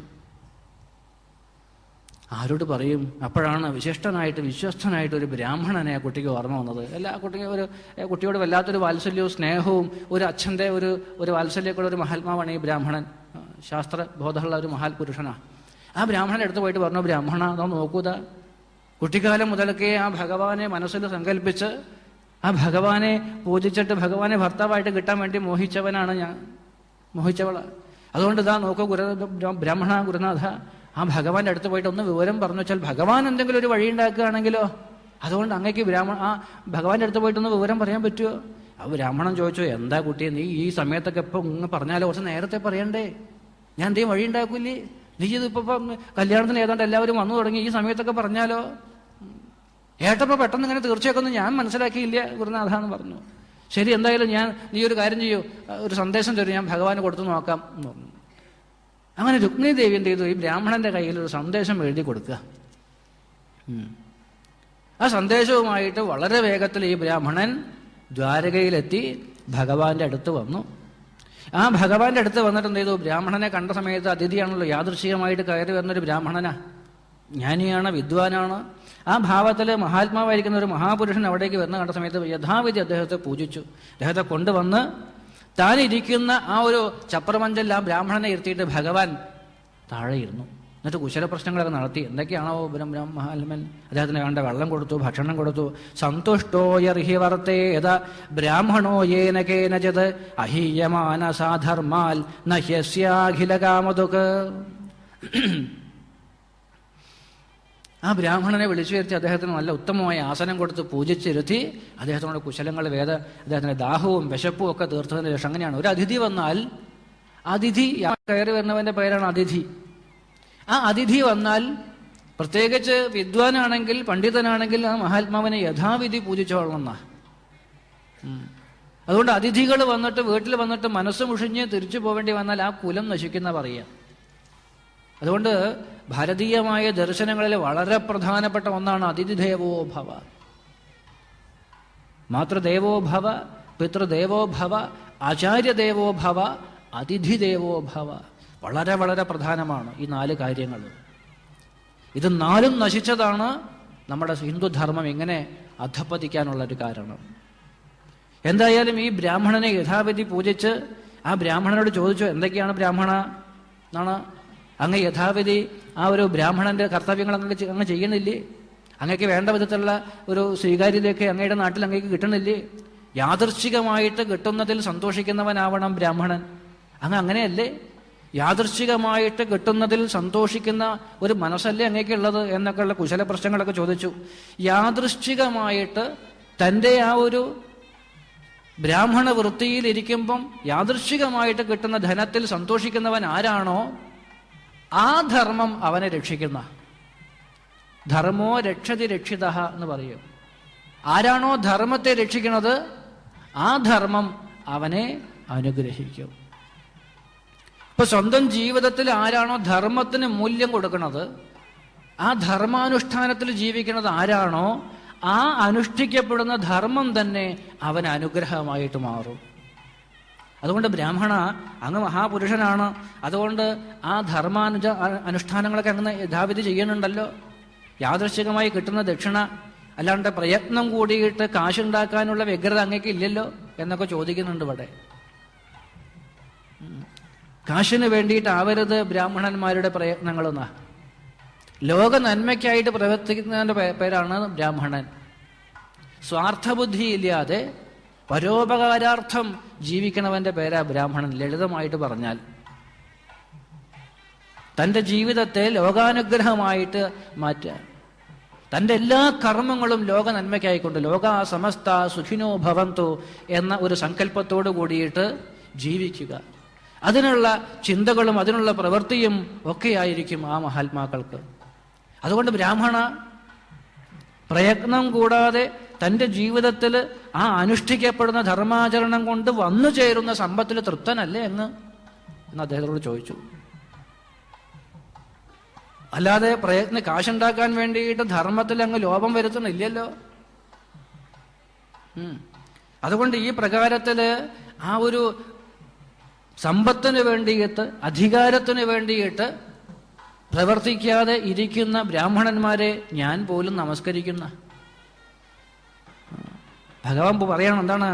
വിപ്രാൻ സ്വലാഭസന്തുഷ്ടാൻ സാധൂൻ ഭൂതസുഹൃത്തമാൻ നിരഹങ്കാരിണ ശാന്താൻ നമസ്യേ ശിരസാ സകൃത്. നോക്കൂ, ആ സ്വലാഭ സന്തുഷ്ടാൻ, നോക്കൂ, എന്തെങ്കിലും കിട്ടാൻ വേണ്ടിയിട്ട് ധനമോ പദവിയോ അധികാരമോ കിട്ടാൻ വേണ്ടി അല്ലാതെ ലോക നന്മ മാത്രം ഉദ്ദേശിച്ചുകൊണ്ട് തൻ്റെ സുഖത്തെ ത്യജിച്ചുകൊണ്ട് ലോക നന്മയ്ക്കായി കൊണ്ട് പ്രവർത്തിക്കുന്നവനെ കണ്ടാൽ ഞാൻ പോലും അവൻ്റെ മുന്നിൽ എൻ്റെ ശിരസ് നമിക്കും. അതുകൊണ്ട് ഭഗവാൻ പറയാണ്, ബ്രാഹ്മണന്മാര്, വിദ്വാൻമാര്, പണ്ഡിതന്മാരായിട്ടിരിക്കുന്ന മഹാത്മാക്കളെ കണ്ടാൽ ഞാൻ പോലും നമസ്കരിക്കും എന്ന് പറഞ്ഞാൽ അതിന്റെ അർത്ഥം എന്താ? നമ്മളൊക്കെ എന്ത് ചെയ്യണം? സജ്ജനങ്ങളെ കാണുന്ന നേരത്തോ ലജ്ജ കൂടാതെ വീണോ നമിക്കണം. ശാസ്ത്രബോധമുള്ള ആ, കേവലം ശാസ്ത്രം പഠിച്ചുകൊണ്ട് കാര്യമില്ല കേട്ടോ, അതിനനുസൃതമായ ജീവിതം ശരിക്കുന്നവനാവണം. സ്വാർത്ഥബുദ്ധിയില്ലാതെ ആ മഹാത്മാക്കള് എവിടെയുണ്ടോ അവരാണ് ലോകത്തെ നിലനിർത്തുന്നത്. ബ്രാഹ്മണല്ലേ ഭഗവാൻ പറയില്ലേ കുചേലോപാഖ്യാനത്തില്, ഗുരോരനുഗ്രഹേണൈവ പുമാൻ പൂർണ്ണപ്രശാന്തയെ. ആ ജ്ഞാനികളായ വിദ്വാൻമാരായ മഹാപുരുഷന്മാരുടെ അനുഗ്രഹം കൊണ്ടാ ഒരു മനുഷ്യൻ പൂർണ്ണതയെ പ്രാപിക്കുക. ഈ ഭാവത്തില് നോക്കൂ, കൊജിൽ എന്നാണ് കച്ചിത കുശലം ബ്രഹ്മൻ രാജതോയസ്യ ഹി പ്രജാഹ സുഖം വസന്തി വിഷയേ പാല്യമാനാ സമേ പ്രിയ. ഈ ബ്രാഹ്മണന്മാര് അവർക്ക് നോക്കൂ, അവര് സ്വന്തം സുഖത്തിന് വേണ്ടിയിട്ട് ലാഭത്തിന് വേണ്ടിയിട്ടൊന്നും പ്രവർത്തിക്കണവരല്ല. അത്തരക്കാരെ ആരാ പിന്നെ പരിപാലിക്കേണ്ടത്? രാജാക്കന്മാരാ. അപ്പൊ ലോകത്തിന് വേണ്ടിയിട്ട് സ്വന്തം കാശുണ്ടാക്കാൻ വേണ്ടി പരിശ്രമിക്കാതെ ത്യാഗബുദ്ധിയോട് കൂടിയിട്ട് ജീവിക്കുന്ന ഈ ബ്രാഹ്മണന്മാർക്ക് വേണ്ടതൊക്കെ കൊടുക്കേണ്ടത് ഭരണാധിപന്മാരാ. ഇന്നൊന്നും ഇത് പറഞ്ഞിട്ട് കാര്യമില്ല കേട്ടോ, ഇതൊന്നും പറഞ്ഞിട്ട് കാര്യമില്ല. ആ രാജാക്കന്മാര്, അത്തരം രാജാക്കന്മാർ എവിടെയുണ്ടോ അവരിൽ ഞാൻ സന്തോഷിക്കും. ആ രാജാക്കന്മാരിൽ. അതുകൊണ്ടാണ് ഈ ബ്രാഹ്മണൻ എന്ന് പറഞ്ഞ വാക്കിന് അർത്ഥം വളരെ വിപുലമായ അർത്ഥമാണ്. നേരത്തെ പറഞ്ഞു, നമ്മൾ സ്വന്തം സ്വാർത്ഥതയ്ക്ക് വേണ്ടിയിട്ട്, കാശുണ്ടാക്കാൻ വേണ്ടി, അധികാരം നേടാൻ വേണ്ടി, പദവിയിലിരിക്കാൻ വേണ്ടി ഒന്നും ചെയ്യേണ്ടവന്റെ പേരല്ല ബ്രാഹ്മണൻ. അവർ ലോക നന്മയ്ക്ക് വേണ്ടി ജീവിക്കണവരാ. അതുകൊണ്ട് അവർക്ക് സമ്പാദ്യം എന്ന് പറയുന്നത് എന്തായിരിക്കും എന്നറിയാം? ദാരിദ്ര്യം മാത്രമായിരിക്കും. അതുകൊണ്ടാണ് ആചാര്യന്മാർ നമ്മളോട് പറഞ്ഞത്, ദാനം ചെയ്യുന്നുവെങ്കിൽ ആർക്ക് കൊടുക്കണം? ബ്രാഹ്മണന് കൊടുക്കണം. അതുകൊണ്ട് ദാനം ചെയ്യുന്നുവെങ്കിൽ അത് ബ്രാഹ്മണനാവണം. ഈ പറഞ്ഞ അർത്ഥത്തിൽ ജീവിക്കുന്നവന്റെ പേരാ ബ്രാഹ്മണൻ കേട്ടോ. പാത്രം അറിഞ്ഞു വേണം ദാനം ചെയ്യാൻ ചിന്തിക്കുക. അതുകൊണ്ട് ആ ഭഗവാൻ നോക്കൂ, ആ ഒരു ബ്രാഹ്മണന്റെ മഹത്വം പറഞ്ഞിട്ട് ചോദിച്ചു, അങ്ങ് വിശപ്പൊക്കെ മാറിയില്ലേ, ക്ഷീണമൊക്കെ മാറിയില്ലേ, അങ്ങ് ആരാണ്, അങ്ങ് എവിടുന്നാ വരുന്നത്, എന്താ അങ്ങയുടെ ഉദ്ദേശം, ഞാൻ എന്ത് സഹായം ചെയ്യേണ്ടതെന്നൊക്കെ ചോദിച്ചു. അപ്പോഴാണ് ആ ബ്രാഹ്മണൻ പറഞ്ഞത്, നോക്കൂ ഭഗവാനെ, അങ്ങയുടെ മഹത്വം എനിക്ക് നന്നായിട്ട് അറിയാം. ഞാൻ എന്താ വിദർഭ രാജ്യത്ത് നിന്ന് വരികയാണ്. ആ ഭീഷ്മകന്റെ ആ ഒരു രാജ്യത്ത് നിന്നാണ് ഞാൻ വരുന്നത്. അദ്ദേഹത്തിനൊരു മകളുണ്ട്, രുക്മിണി എന്നാ പേര്. ആ കുട്ടിക്കാലം മുതൽക്കേ അങ്ങയെക്കുറിച്ച് മനസ്സിൽ സങ്കല്പിച്ച് അങ്ങയെ ഭർത്താവായിട്ട് കിട്ടാൻ മോഹിച്ചിട്ടിരിക്കുക. അപ്പൊ അത് ആ കുട്ടിക്ക് വിവാഹം ഉറപ്പിച്ചിട്ടുണ്ട് ഭഗവാനെ. ആ കുട്ടി അങ്ങയെ മാത്രമേ മനസ്സിൽ സങ്കല്പിച്ചിട്ടുള്ളൂ, വേറെ ഒരാൾ സങ്കല്പിച്ചിട്ടില്ല. അതുകൊണ്ട് അങ്ങ് വന്നിട്ട് ആ കുട്ടിയെ ഒന്ന് അനുഗ്രഹിക്കണം എന്നുള്ള ഭാവത്തിൽ പറഞ്ഞപ്പോൾ ചോദിച്ചു, തെളിവുണ്ട് വേണ്ടേ? ഇതാ കത്ത്, ഒരു കത്ത് അങ്ങോട്ട് കൊടുത്തു. സന്ദേശം കൊടുത്തു എന്നാ പറയാ. ബ്രാഹ്മണൻ തന്നെയാണ് സന്ദേശം പറഞ്ഞു കൊടുത്തത്. അത്രേ. കത്ത് കൊടുത്തു എന്ന് ചോദിക്കേണ്ട കേട്ടോ, എവിടെയാ കത്തൊന്നും ചോദിക്കരുത്, ആ ശ്ലോകം എവിടെയാന്ന് ചോദിക്കരുത് കേട്ടോ. അങ്ങ് ആ ശ്ലോകം കത്ത് കൊടുത്തു എന്ന് പറഞ്ഞാൽ ശ്ലോകം ഒന്നും വായിക്കുമെന്ന് പറയണ്ട, ആ ശ്ലോകമൊന്നുമില്ല. കാര്യം മനസ്സിലാക്കുക. എന്തായാലും ഭഗവാനെ ഇതാ ഞാൻ ആ സന്ദേശം ഞാൻ അങ്ങേക്ക് പറഞ്ഞു തരാമെന്ന് പറഞ്ഞാൽ ആ സന്ദേശം ആരാ പറഞ്ഞു കൊടുത്തത്? ആ ബ്രാഹ്മണൻ തന്നെ പറഞ്ഞു. നോക്കൂ, ആ രുക്മിണി ദേവി ബ്രാഹ്മണന് ഭഗവാനെ അറിയിക്കാനായിട്ട് ഉപദേശിച്ചു കൊടുത്തതായ പറഞ്ഞു കൊടുത്തതായ ആ ഭാഗം പറഞ്ഞു കൊടുക്കാണ്. ശ്രുത്വാ ഗുണാൻ ഭുവന സുന്ദര ശൃണ്വതാം തേ നിർവിശ്യകർണ വിവരൈർഹരതോങ്കതാപം രൂപം ദൃശാം ദൃശിമതാമഖിലാർത്ഥലാപം ത്വയ്യച്യുതാ വിശദി ചിത്തമതത്രവം മേ. ആ രുക്മിണി ദേവി ഭഗവാനെ കുറിച്ച് പറഞ്ഞതാ. ഭഗവാനെ അങ്ങ് ആരാണ്? ഞാൻ നോക്കൂ, രുക്മിണി എന്ന എൻ്റെ പേര്. ആ ഭീഷ്മകൻ എന്ന് പറയുന്ന മഹാത്മാവിൻ്റെ മകളാണ്, 5ാമത്തെ സന്താനം. കുട്ടിക്കാലം മുതൽക്കേ അങ്ങയെക്കുറിച്ച് മനസ്സിൽ കണ്ട് അങ്ങയുടെ മഹത്വവും അങ്ങയുടെ ദാനശീലവും അങ്ങയുടെ ധർമ്മനിഷ്ഠയും അങ്ങയുടെ സത്യസന്ധതയും അങ്ങയുടെ ആ ഒരു ധർമ്മചിന്തയും അത് മനസ്സിലാക്കി അങ്ങൊരു മഹാപുരുഷനാണെന്ന് മനസ്സിലാക്കിയിട്ട് ചേരുന്നുവെങ്കിൽ ആരോട് ചേരണം? ആ മഹിമയോട് വേണ്ട ചേരാൻ. അതുകൊണ്ട് ഭഗവാനെ ഇതാ നോക്കൂ, അങ്ങയെ ഭർത്താവായിട്ട് കിട്ടാൻ വേണ്ടിയിട്ട് ഞാനിതാ മോഹിക്കുകയാണ്. ദുഷ്ടനായ ശിശുപാലിന് കൊടുക്കാൻ വേണ്ടിയിട്ട് നോക്കൂ, സഹോദരൻ തീർച്ചയാക്കിയിട്ടുണ്ട് ഭഗവാനെ. അവിടുന്ന് ആരാണ്? ശ്രുത്വാ ഗുണാൻ ഭുവനസുന്ദര. ഭഗവാൻ ആദ്യം അങ്ങോട്ട് നമ്മളെ നാട്ടിൽ വിളിക്കും പോലെ എന്താ പറയുക, സോപ്പിടാൻ അല്ല, അങ്ങനെയല്ല. ഭഗവാനെ എന്താണ് തന്നിലേക്ക് അങ്ങോട്ട് ആകർഷിക്കാൻ വേണ്ടിയിട്ട് പറഞ്ഞ ഒന്നല്ല, സത്യ പറഞ്ഞത്. എന്താണ്? ഭുവനസുന്ദരനാണ്. ആര്? ഭഗവാൻ. ഭഗവാനെ പോലെ എത്ര സുന്ദരനായിട്ട് ലൗകികമായ അർത്ഥം എടുത്താലും ശരി, ആധ്യാത്മിക അർത്ഥം എടുത്താലും ശരി, ലൗകിക അർത്ഥം എടുത്താലും ഭഗവാനെ പോലെ സുന്ദരനായിട്ട് ആരുമില്ല. ഇത്ര സൗന്ദര്യമുള്ള ആർക്കാളെ? ആർക്കുമില്ല. കാമദേവൻ പോലും ഭഗവാനെ കണ്ടാൽ ലജ്ജിച്ച് തല താഴ്ത്തുന്ന. അതുകൊണ്ട് ഭുവനസുന്ദര, അങ്ങ് ആരാണ്? ഭുവനസുന്ദരനാണ്. ഭുവൻ എപ്പോഴാ സുന്ദരാവുക? ഏത് ഭുവനം? ഏത് ഭുവനം? അത് നിങ്ങൾക്ക് വിട്ടുതന്നു. ഏത് വേണമെങ്കിൽ നിങ്ങൾക്ക്, നിങ്ങളുടെ ശരീരം വേണമെങ്കിൽ എടുക്കാം, ഈ ഭൂമിയെ എടുക്കാം, ഭൂമി നിലനിൽക്കുന്ന പ്രപഞ്ചത്തെ എടുക്കാം, ഏതിനെ വേണമെങ്കിലും എടുക്കാം. ഈ ഭുവനം സുന്ദരമാവണമെങ്കിൽ എന്ത് വേണം? മനസ്സിലായില്ല? മനസ്സ് കലുഷിതമാണെങ്കിൽ എത്ര നല്ല സാഹചര്യത്തിൽ വന്നാലും നമുക്കൊന്നും തൃപ്തിയായി തോന്നില്ല. നല്ല ഇഷ്ടപ്പെട്ട ഭക്ഷണം മുമ്പിൽ വെച്ചാലും മനസ്സിൽ വിഷമുണ്ടെങ്കിൽ അതിന് രുചി ഉണ്ടാവുമോ? ഉണ്ടാവില്ല. മനസ്സ് നല്ല സന്തുഷ്ടമാണെങ്കിൽ രുചിയില്ലാത്ത ഭക്ഷണം തന്നാലും കഴിക്കും വല്ല. അപ്പൊ അകം മനസ്സ് ശാന്തമാവണം. മനസ്സ് ശാന്തമായാൽ ഭുവനം സുന്ദരമാവും. എൻ്റെ അകം തെളിഞ്ഞാൽ ഞാൻ പുറത്ത് ശാന്തതയെ കാണും. പണ്ടൊരാൾ രമണ മഹർഷിയുടെ അടുത്ത് പോയി. രമണ മഹർഷിയുടെ അടുത്ത് പോയിട്ട് അദ്ദേഹം മഹാത്മാവാകുന്നതൊക്കെ അറിഞ്ഞപ്പോൾ ഈ ചങ്ങാതി അവിടെ പോയിട്ട് പറഞ്ഞു, മഹാത്മാവെ, അങ്ങ് ഈ കുന്നിൻ്റെ മുകളിൽ ഈ മലയുടെ മുകളിൽ ഇങ്ങനെ ഇരുന്നിട്ട് എന്താ കാര്യം? ആർക്കപ്പോൾ ഒരു ഗുണമുള്ളത്? അങ്ങേപ്പോലുള്ള മഹാത്മാക്കൾ ഇങ്ങനെ ഈ കുന്നിൻ്റെ മുകളിൽ മലയുടെ മുകളിൽ ഇങ്ങനെ ഇരുന്നിട്ട് ആർക്കെന്ത് ഗുണം? അങ്ങ് സമൂഹത്തിലേക്ക് ഇറങ്ങി വരൂ. ലോകരുടെ ദുഃഖവും ദുരിതവും അങ്ങ് കാണുന്നില്ലേ?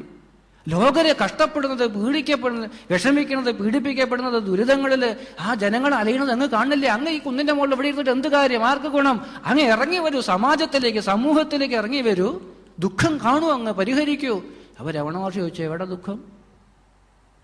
എവിടെ ദുഃഖം? ഞാൻ എവിടെയും ദുഃഖം കാണുന്നില്ലല്ലോ. ഞാൻ സർവത്ര ആനന്ദം മാത്രമേ കാണുന്നുള്ളൂ. സർവത്ര ആനന്ദം.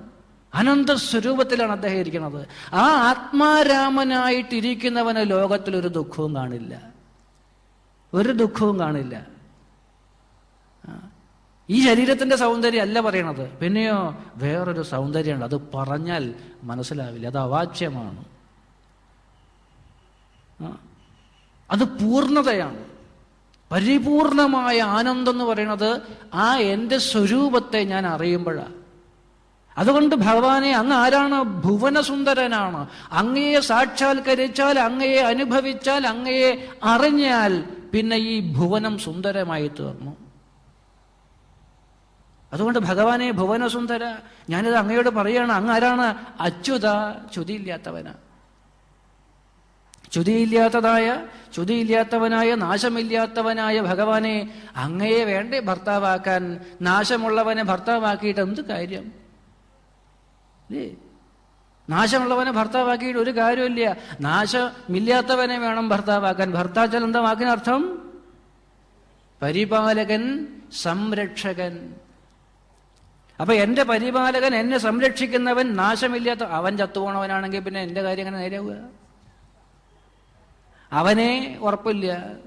അതുകൊണ്ട് അച്യുത, ച്യുതിയില്ലാത്തവനെ, നാശമില്ലാത്തവനെ അങ്ങ് എന്താവണം? എൻ്റെ ഭർത്താവായിട്ട് തീർന്ന് എന്നെ അനുഗ്രഹിക്കണം ഭഗവാനെ എന്ന് പറഞ്ഞ അർത്ഥം, ആ ഭുവനസുന്ദരനായിട്ട് തീരാൻ എന്നെ ഈ അങ്ങ് അനുവദിക്കണം. അതുകൊണ്ട് കാത്വാ മുകുന്ദ മഹജേ കുലശീലരൂപ, മുകുന്ദ, നോക്കൂ ഭഗവാനെ വീണ്ടും വിളിക്കണം. എന്താ? മുകുന്ദ എന്നാ. എന്താ മുകുന്ദൻ എന്ന് പറഞ്ഞ വാക്കിനർത്ഥം? മുകും ദദാതി ഇതി മുകുന്ദ. മോക്ഷത്തെ തരുന്നവന്റെ പേരാ മുകുന്ദൻ.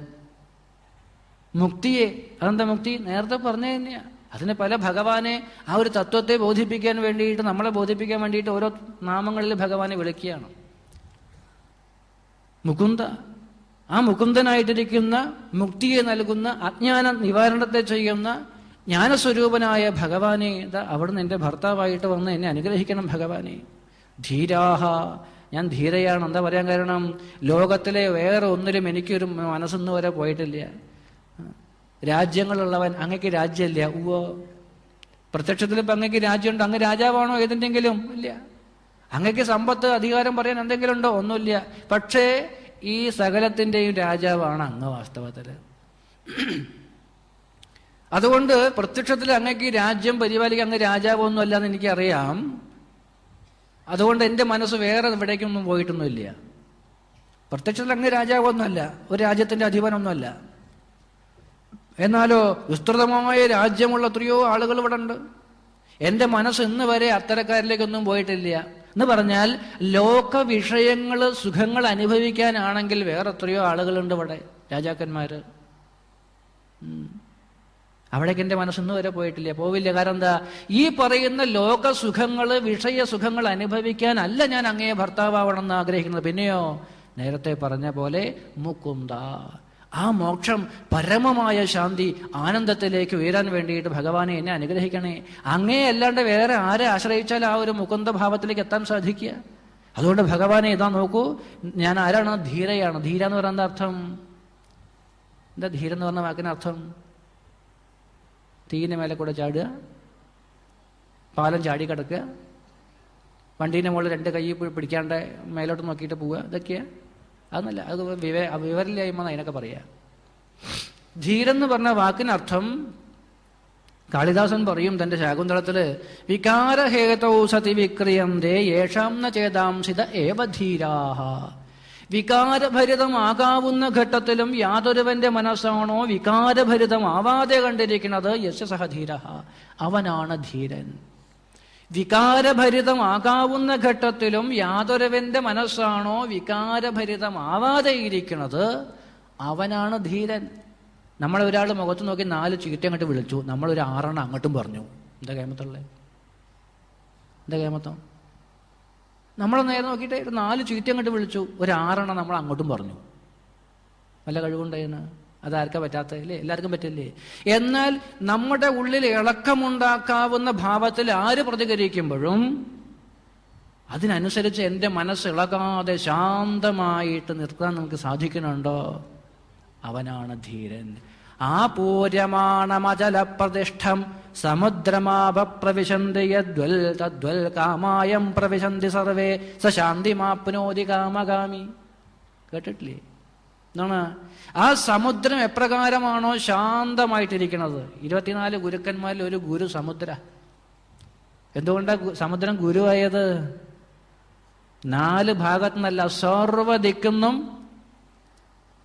നദികൾ കുത്തിയൊഴുകി വരുമ്പോഴും സമുദ്രം തൻ്റെ പരിധി ലംഘിക്കാതെ ശാന്തമായിട്ടിരിക്കുന്നത് പോലെ കണ്ണിലൂടെയും മൂക്കിലൂടെയും കാതിലൂടെയും ത്വക്കിലൂടെയും സകല വിഷയങ്ങൾ എൻ്റെ മനസ്സിലേക്ക് അങ്ങനെ കുത്തി വരുമ്പോഴും ശാന്തമായി സമുദ്രത്തെ പോലെ അങ്ങനെ എൻ്റെ മനസ്സിനെ ശാന്തമാക്കി നിലനിർത്താൻ സാധിക്കുന്നുണ്ടോ, അവൻ്റെ പേരാണ് ധീരൻ.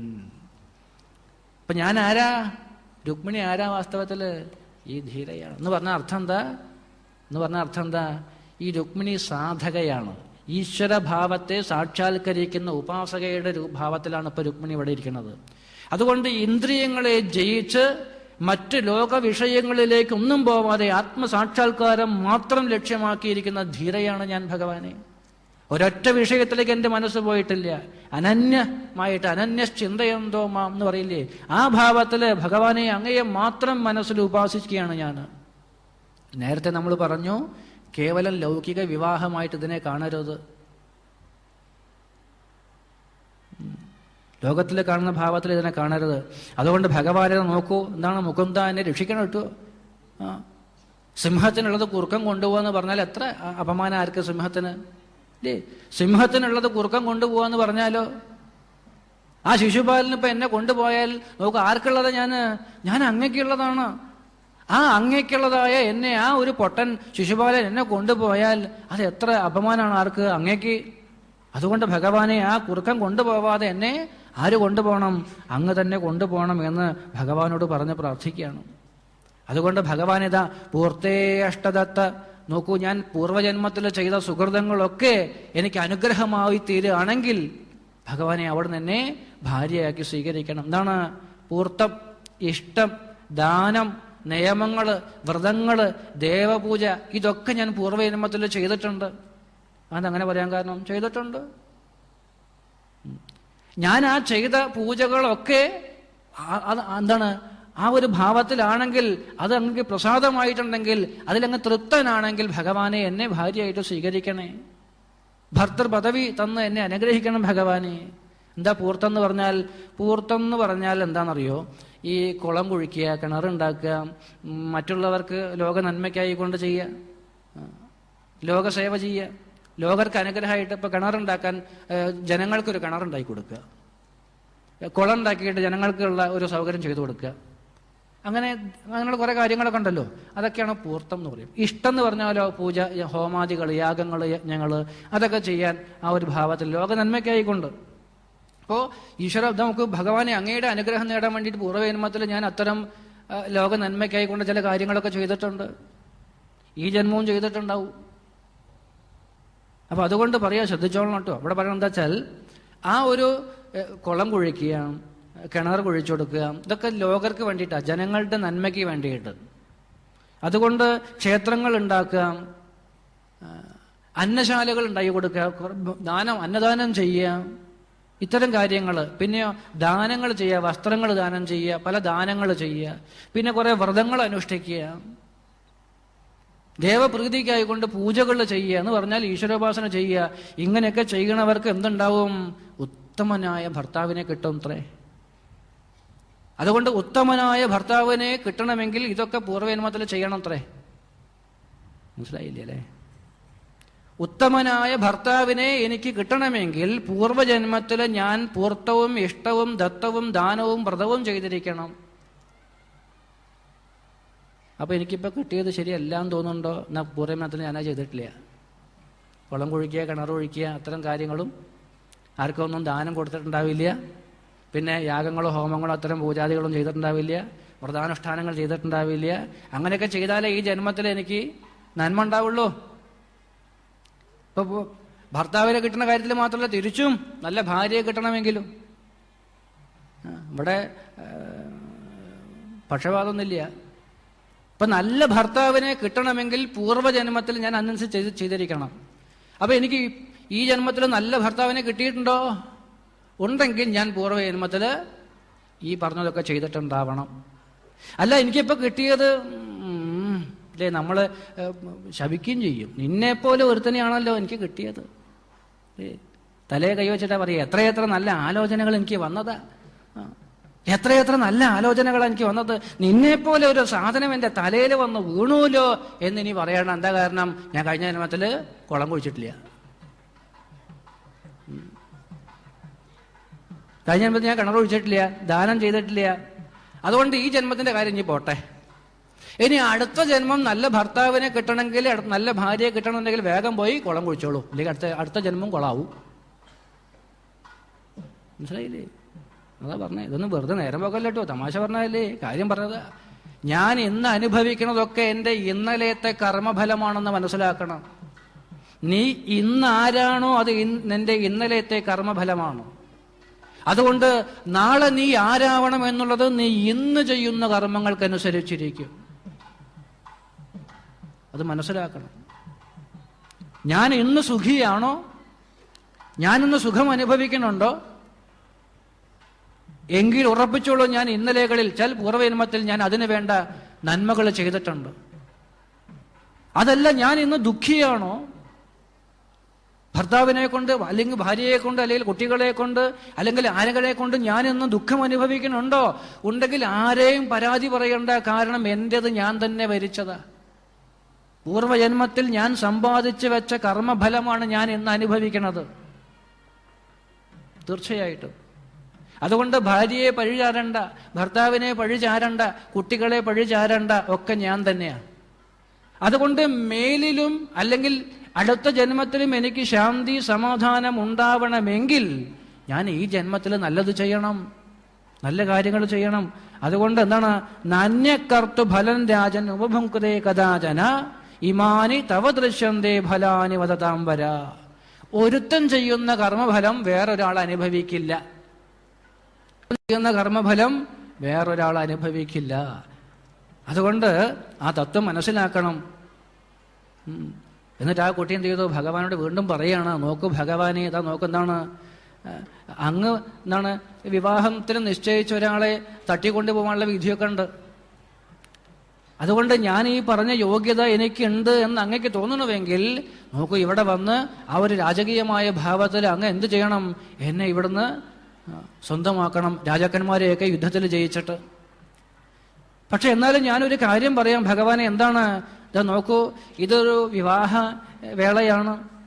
ഇവിടെ പല പ്രകാരത്തിലുള്ള ആളുകൾ വന്നിട്ടുണ്ടാവും, പല പ്രകാരത്തിലുള്ള ആളുകൾ വന്നിട്ടുണ്ടാവും. അപ്പൊ അതുകൊണ്ട് ഇവിടെ വന്ന് യുദ്ധം ഉണ്ടാവുക എന്നൊക്കെ പറഞ്ഞാൽ അത് പലർക്കും വിഷമാ അല്ലേ. ഒരു കല്യാണ വീട്ടിൽ യുദ്ധവും അടിപിടിയും ബഹളമൊക്കെ ഉണ്ടാവുക എന്ന് പറഞ്ഞാൽ വിഷമാണ്. അതുകൊണ്ട് ഭഗവാന് ഞാനൊരു വിദ്യ പറയാം. എന്താ, എൻ്റെ മനസ്സിൽ തോന്നുന്ന കാര്യമാണ്. എന്താ, വിവാഹത്തിന്റെ തലേന്ന് ക്ഷേത്രത്തിൽ തൊഴാൻ പോവുക എന്ന് പറഞ്ഞ സമ്പ്രദായം ഉണ്ടേ. അതുകൊണ്ട് ഞാൻ തൊഴാൻ പോകുമ്പോൾ അങ്ങ് അവിടേക്ക് വന്നാൽ മതി. എന്താ, അങ്ങ് വണ്ടി വന്നു കഴിഞ്ഞാൽ ഞാൻ വണ്ടി കയറിക്കോളാം. കാര്യം മനസ്സിലായില്ല? തന്നെ എങ്ങനെ കൊണ്ടുപോകണം എന്നുള്ള വിദ്യ വരെ ഭഗവാന് പറഞ്ഞു കൊടുക്കുക. തരക്കേടില്ലേ കുട്ടി, നല്ല വിദ്യാഭ്യാസം ഉണ്ട്. ഭഗവാനെ ഇതാ നോക്കൂ, അങ്ങ് ഇതാ വരുമ്പോൾ എന്ത് ചെയ്താൽ മതി എന്നറിയോ, അങ്ങിപ്പോൾ വന്നിട്ട് വലിയ കേമത്തം കാണിച്ച് അങ്ങ് മഹായോഗനാണ്, അങ്ങയുടെ മുമ്പിൽ യുദ്ധം ചെയ്ത് ജയിക്കാനാണെന്ന് ആരും ശേഷിയില്ല എന്ന് എനിക്കറിയാം. പക്ഷേ ഒരു യുദ്ധം ഇവിടെ ഉണ്ടാകുന്ന സമയത്ത് അത് പലർക്കും വിഷമായിട്ട് തീരും, പലർക്കും ദുഃഖമാവും അത്. അതുകൊണ്ട് അത് ഇല്ലാണ്ട് കഴിക്കാൻ വേണ്ടിയിട്ട് ഞാനൊരു വിദ്യ പറയാണ്. അല്ലാണ്ട് എൻ്റെ കുലീനത്വത്തിന് ഹാനി ഉണ്ടാക്കുന്ന കാര്യമല്ല ഞാൻ പറയണത്. ഈ കുട്ടി എന്താ എങ്ങനെ പറയണത് എന്ന് അങ്ങേക്ക് തോന്നരുതേ. അങ്ങയെ എത്രയും പെട്ടെന്ന് ഭർത്താവായിട്ട് കിട്ടാനുള്ളൊരു മോഹം കൊണ്ട് ഞാൻ പറയാ ഭഗവാനെ, എൻ്റെ ഈ ആഗ്രഹം മറ്റുള്ളവർക്ക് ദുഃഖമാവരുത്. അതുകൊണ്ടാട്ടോ, നല്ല സ്വഭാവമല്ലേ. എൻ്റെ ഈ ഒരു ആഗ്രഹം മറ്റുള്ളവർക്ക് ദുഃഖമാവരുത്. അതുകൊണ്ട് ഞാൻ ക്ഷേത്രത്തിൽ തൊഴാൻ പോണ സമയത്ത് അങ്ങ് അവിടേക്ക് വന്നാൽ മതി, ഞാൻ വണ്ടി കയറിക്കോളാം, ഞാൻ വേഗം അങ്ങോട്ട് പോകാമല്ലോ. നമ്മൾ യുദ്ധം ഇല്ലാണ്ട് അടിപിടിയും ബഹളമൊന്നും ഇല്ലാണ്ട് കാര്യം കഴിച്ചില്ലേ, കാര്യം നേരെയാക്കാലോ. ഭഗവാൻ തോന്നി നല്ല തിരക്കേടില്ലാത്ത കുട്ടിയാ, കുട്ടി വീട് നോക്കിക്കോളൂ അല്ലേ. ഇത്ര ബുദ്ധിയുള്ള കുട്ടിയാണെങ്കിൽ വീട് നേരം നോക്കിക്കോളൂ. ഭഗവാൻ ഇതൊക്കെ കേട്ട സമയത്ത് ഭഗവാൻ ചോദിച്ചു, ബ്രാഹ്മണ നന്നായി, ഞാനും ഈ കുട്ടിയെക്കുറിച്ചൊക്കെ കേട്ടിട്ടുണ്ട്, ഈ കുട്ടിയെക്കുറിച്ച് ഞാൻ മനസ്സിലാക്കിയിട്ടുണ്ട്. നല്ല സമ്പ്രദായമുണ്ട്, സൗന്ദര്യമുണ്ട്. ഭുവന സുന്ദരനാണ് ആര്, ഭഗവാൻ എന്ന് പറഞ്ഞാൽ ആരാണ്, മിസ്റ്റർ വേൾഡ. അപ്പൊ ഈ കുട്ടിയോ, ഈ കുട്ടിയുടെ സൗന്ദര്യം അതിനേക്കാളും കേമായിട്ട് പറയുന്നുണ്ട്, മിസ് വേൾഡ. എല്ലാ ഗുണങ്ങളും തികഞ്ഞവള്, സത്യസന്ധയാണ്, സുശീലയാണ്, വ്രതങ്ങൾ അനുഷ്ഠിക്കുന്നവളാണ്, ഭഗവാനെ പൂജിക്കുന്നവളാണ്. ഇങ്ങനെ എല്ലാ പ്രകാരത്തിലും ഉള്ള ഈ കുട്ടിയെക്കുറിച്ച് ഞാൻ കേട്ടിട്ടുണ്ട് ബ്രാഹ്മണ. ഈ കുട്ടിയെക്കുറിച്ച് മനസ്സിൽ എനിക്കും മോഹമുണ്ട്, ഭാര്യയാക്കി കിട്ടിയ തരക്കേടില്ല എന്ന്. ഇതിൻ്റെ അർത്ഥം മനസ്സിലാക്കണേ, ഇതിൻ്റെ അർത്ഥം മനസ്സിലാക്കണം. ആ ഒരു എല്ലാം കൊണ്ടും അധികാരിയായ ഒരാളെ മാത്രമേ ഭഗവാൻ തന്നോട് ചേർക്കുള്ളൂ. പറഞ്ഞതുപോലെ ഇന്ദ്രിയ ജയം നേടിയ, ഇന്ദ്രിയങ്ങളെ ജയിച്ച ഒരാളെ മാത്രമേ ഭഗവാൻ തന്നോട് ചേർക്കുള്ളൂ. ആ ഇന്ദ്രിയജയം നേടാത്തിടത്തോളം കാലം ഭഗവാനോട് ചേരില്ല. അതുകൊണ്ട് ഭഗവാൻ പറഞ്ഞു, കുട്ടിയുടെ എല്ലാ ഗുണങ്ങളും തികഞ്ഞവളാണെന്ന് എനിക്ക് നന്നായിട്ട് അറിയാം, എനിക്ക് ബോധ്യമുണ്ട്, ഞാൻ കേട്ടിട്ടുണ്ട് കുട്ടിയെക്കുറിച്ച്. അതുകൊണ്ട് ഞാനും ആഗ്രഹിക്കുന്നുണ്ട് ആ കുട്ടിയെ സ്വന്തമാക്കാൻ വേണ്ടിയിട്ട്. അതുകൊണ്ട് ബ്രാഹ്മണ, എപ്പോഴാ മുഹൂർത്തം നാളെ? ബ്രാഹ്മണൻ പറഞ്ഞു, 12നും 12:30 ഇടയിലാ. ഉവ്വ, നമുക്ക് ഇന്ന് തന്നെ അങ്ങോട്ട് പോയാലോ? ഉവ്വ. ദാരുക എന്ന് വിളിച്ചു. ആരാ ദാരുകനാരാ? ഭഗവാന്റെ ഡ്രൈവറാ. ദാരുകൻ വന്നു, എന്താ ഭഗവാനെ ചോദിച്ചു. നോക്കൂ, നമ്മുടെ ആ രഥത്തിന്റെ കുതിരകളൊക്കെ നന്നായി കെട്ടിക്കോളൂ, ഒരു പെട്ടെന്ന് പോവാണ്ട്. ദാരുകൻ വേഗം എന്ത് ചെയ്തു, ആ കുതിരകളൊക്കെ അഴിച്ചു മാറ്റി. നല്ല വേഗതയുള്ള കുറച്ച് കുതിരകളുണ്ട്. ഏതൊക്കെയാ കുതിരകൾ പറയാണ്? ആ ശൈബ്യം, സുഗ്രീവം, മേഘപുഷ്പം, ബലാഹകം എന്ന് പറയുന്ന 4 കുതിരകളെ അതിലങ്ങോട്ട് കെട്ടി വേഗം എന്ത് ചെയ്തു, ആ കുതിരയെ പുറത്ത് വേഗം അങ്ങോട്ട് ചെന്നു. അവിടെ ചെന്നു വെച്ചാൽ ഇപ്പൊ ഇവിടെ എന്താ സ്ഥിതി? രുക്മിണിയുടെ അവിടെ ഇപ്പൊ ഏതാണ്ട് രാജകുമാരിയാണല്ലോ. ഇപ്പൊ കല്യാണം, ഇപ്പൊ കുട്ടിക്ക് ഇഷ്ടമില്ലെങ്കിലും കല്യാണത്തിന് അതിൻ്റെതായ പ്രൗഢിയൊക്കെ വേണ്ടേ? അങ്ങനെയാ അല്ലേ?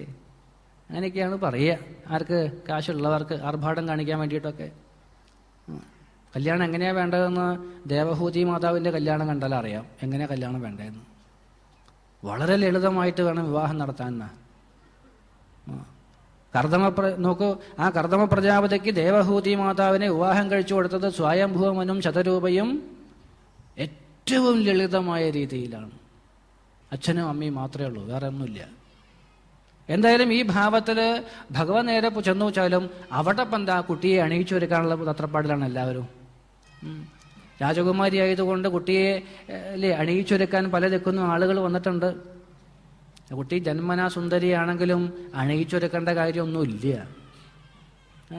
നമ്മുടെ നാട്ടിലുള്ള പോലെ ഒന്നല്ല. കുട്ടിയെ ഏതാണ്ട് ഒരു രൂപയാക്കി എടുക്കണമെങ്കിൽ എത്ര മണിക്കൂർ മെനക്കെടണം? ബ്യൂട്ടി പാർലറിലൊക്കെ എത്ര മണിക്കൂറാണ് പോയിരിക്കുക? ഇവിടെ അതിൻ്റെ ഒന്നും ആവശ്യമില്ല. എന്നാലും ഒരു ചടങ്ങിന് എന്ത് ചെയ്തു, കുട്ടിയെ അലങ്കരിക്കാൻ പല ദിക്കുന്ന ആളുകൾ വന്നിട്ടുണ്ട്. കുട്ടി വിചാരിച്ചു, എന്തിനാ ഈ പൊട്ടൻ്റെ കൂടെ പോകാൻ അപ്പം അതിൻ്റെ വല്ല ആവശ്യമുണ്ടോ? അല്ലേ? മുഖത്ത് ഈ മൈദമാവൊക്കെ തേച്ച് പിടിപ്പിക്കേണ്ട വല്ല കാര്യമുണ്ടോ? ഒന്നും ആവശ്യമില്ല. എന്നാലും ഓരോരുത്തർക്കും ഓരോന്ന് കരാറ് കൊടുത്തു. കൈ ഒരു കൂട്ടർക്ക് കരാറ് കൊടുത്തു, ഒരു ബ്യൂട്ടി പാർലർക്ക്. മറ്റേ കൈ വേറെ കൂട്ടർക്ക് കൊടുത്തു. തല മൊത്തമായിട്ട് വേറെ കൂട്ടർക്ക് കൊടുത്തു. അരയ്ക്ക് കീഴ്പോട്ട് വേറെ കൂട്ടർക്ക് കൊടുത്തു. അങ്ങനെ ഓരോരുത്തരാ കുട്ടിയെ അലങ്കരിക്കണത്. എന്തായാലും ഈ ഭാവത്തിൽ കുട്ടിയെ അലങ്കരിച്ചുകൊണ്ടിരിക്കുക.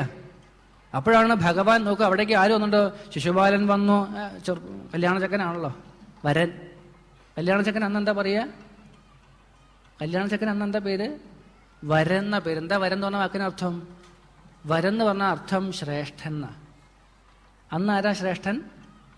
അന്നാരാ ശ്രേഷ്ഠൻ? അന്ന് ഈ ചങ്ങാതിയാ ശ്രേഷ്ഠൻ അല്ലേ? അന്ന് കലക്ടർ വന്നാലും മന്ത്രി വന്നാലും അവർ താഴെ ഇരിക്കുള്ളൂ. കസറിൽ ആരായിരിക്കുക? ഈ പൊട്ടനായിരിക്കുക അല്ലേ? അന്നിപ്പം ശ്രേഷ്ഠനാ. എന്താ കാരണം? കലക്ടർ താഴെ ഇരുന്നോളുക, ഈ കസറിൽ ആരായിരിക്കുക? വരൻ. അന്നിപ്പം ശ്രേഷ്ഠനാ. അന്നേ ഉള്ളൂ കേട്ടോ. അത് കഴിഞ്ഞാൽ ഒരു വലിയ ഉണ്ടാവില്ലേ? അത് വേറെ കാര്യം. അന്നേ ഉണ്ടാവുള്ളൂ. എന്തായാലും ശിശുപാലൻ വന്നിട്ടുണ്ട്. ശിശുപാലൻ്റെ സുഹൃത്തുക്കളുണ്ട്. അതവിടെ വിസ്തരിച്ച് പറയണം ആരൊക്കെയാ അവൻ്റെ സുഹൃത്തുക്കളൊക്കെ ദുഷ്ടന്മാരായിട്ടു. ജരാസന്ധനും തുടങ്ങിയിട്ടുള്ള സകലരും വന്നിട്ടുണ്ട്. പക്ഷേ ഈ ഭീഷ്മകൻ സ്വീകരിക്കാൻ വേണ്ടി പോയില്ല. മകനെ പറഞ്ഞയച്ചു അത്രേ. ആരെ? രുക്മി തുടങ്ങിയിട്ടുള്ളവരെ പറഞ്ഞയച്ചു. അവരെ എന്നിട്ട് രാജധാനിക്ക് പുറത്തുള്ള ഒരു ക്വാർട്ടേഴ്സിലാണ് താമസിക്കാൻ സൗകര്യം കൊടുത്തത്. രാജധാനിക്ക് അകത്ത് കൊടുത്തില്ല. ഭീഷ്മകൻ പോയില്ല, സ്വീകരിക്കാൻ പോയില്ല. കുട്ടിയുടെ അച്ഛനാണെങ്കിലും പോയില്ല അത്രേ. അവിടെ പ്രത്യേകം എടുത്ത് പറയണോ? എന്താ കാരണം? അദ്ദേഹത്തിന് മനസ്സുകൊണ്ടേ ഭഗവാന് കൊടുക്കാനാണ് ഇഷ്ടം. പക്ഷെ ഈ മകനോടുള്ള വാത്സല്യം കൊണ്ട് അദ്ദേഹം ഉണ്ടാണ്ടിരുന്നതാ. ശരി, എന്തായാലും ഈ ഭാവത്തിൽ കുറച്ചു കഴിഞ്ഞപ്പോഴേക്കും ഭഗവാൻ എത്തി. ഭഗവാൻ രഥത്തിൽ വന്ന സമയത്ത് പറഞ്ഞതുപോലെ ഭീഷ്മകൻ നേരെ പോയി അദ്ദേഹത്തെ കൂട്ടിക്കൊണ്ട് വന്നു. രാജധാനിക്ക് അകത്ത് വളരെ വിശിഷ്ടമായൊരു താമസ സൗകര്യം അദ്ദേഹത്തിന് ഏർപ്പാടാക്കി കൊടുത്തു. ആ താമസ സൗകര്യം ഏർപ്പാടാക്കി കൊടുത്ത സമയത്താണ് നോക്കൂ, ഭഗവാൻ ഇവിടെ വന്നിട്ടുണ്ടെന്ന് ആരറിഞ്ഞു? അപ്പോഴേക്ക് പലരും അറിഞ്ഞിട്ടു. ഭഗവാൻ ശ്രീകൃഷ്ണ ഭഗവാൻ വന്നിട്ടുണ്ട്, രുക്മിണിയിലെ വിവാഹത്തിന് വേണ്ടിയിട്ട് വന്നതാണെന്നൊക്കെ അറിഞ്ഞപ്പോഴത്തേക്കും ആ പുരവാസികളെല്ലാവരും അറിഞ്ഞു. അവർ ഓടാൻ തുടങ്ങി. എവിടേക്ക്? ഭഗവാൻ നിൽക്കുന്ന സ്ഥലത്തേക്ക്. അങ്ങനെയാണല്ലോ അല്ലേ? ചില മഹാത്മാക്കൾ വന്നുകൊണ്ട് നമ്മൾ അങ്ങോട്ട് ഓടും. അതുകൊണ്ട് നോക്കും, ഭഗവാനെ കാണാൻ വേണ്ടി ഓടിപ്പോയി നോക്കി. ഭഗവാനെക്കുറിച്ച് എല്ലാവരും കേട്ടിട്ടുണ്ടെന്നല്ലാണ്ട് ഭഗവാനെ കണ്ടിട്ടില്ല.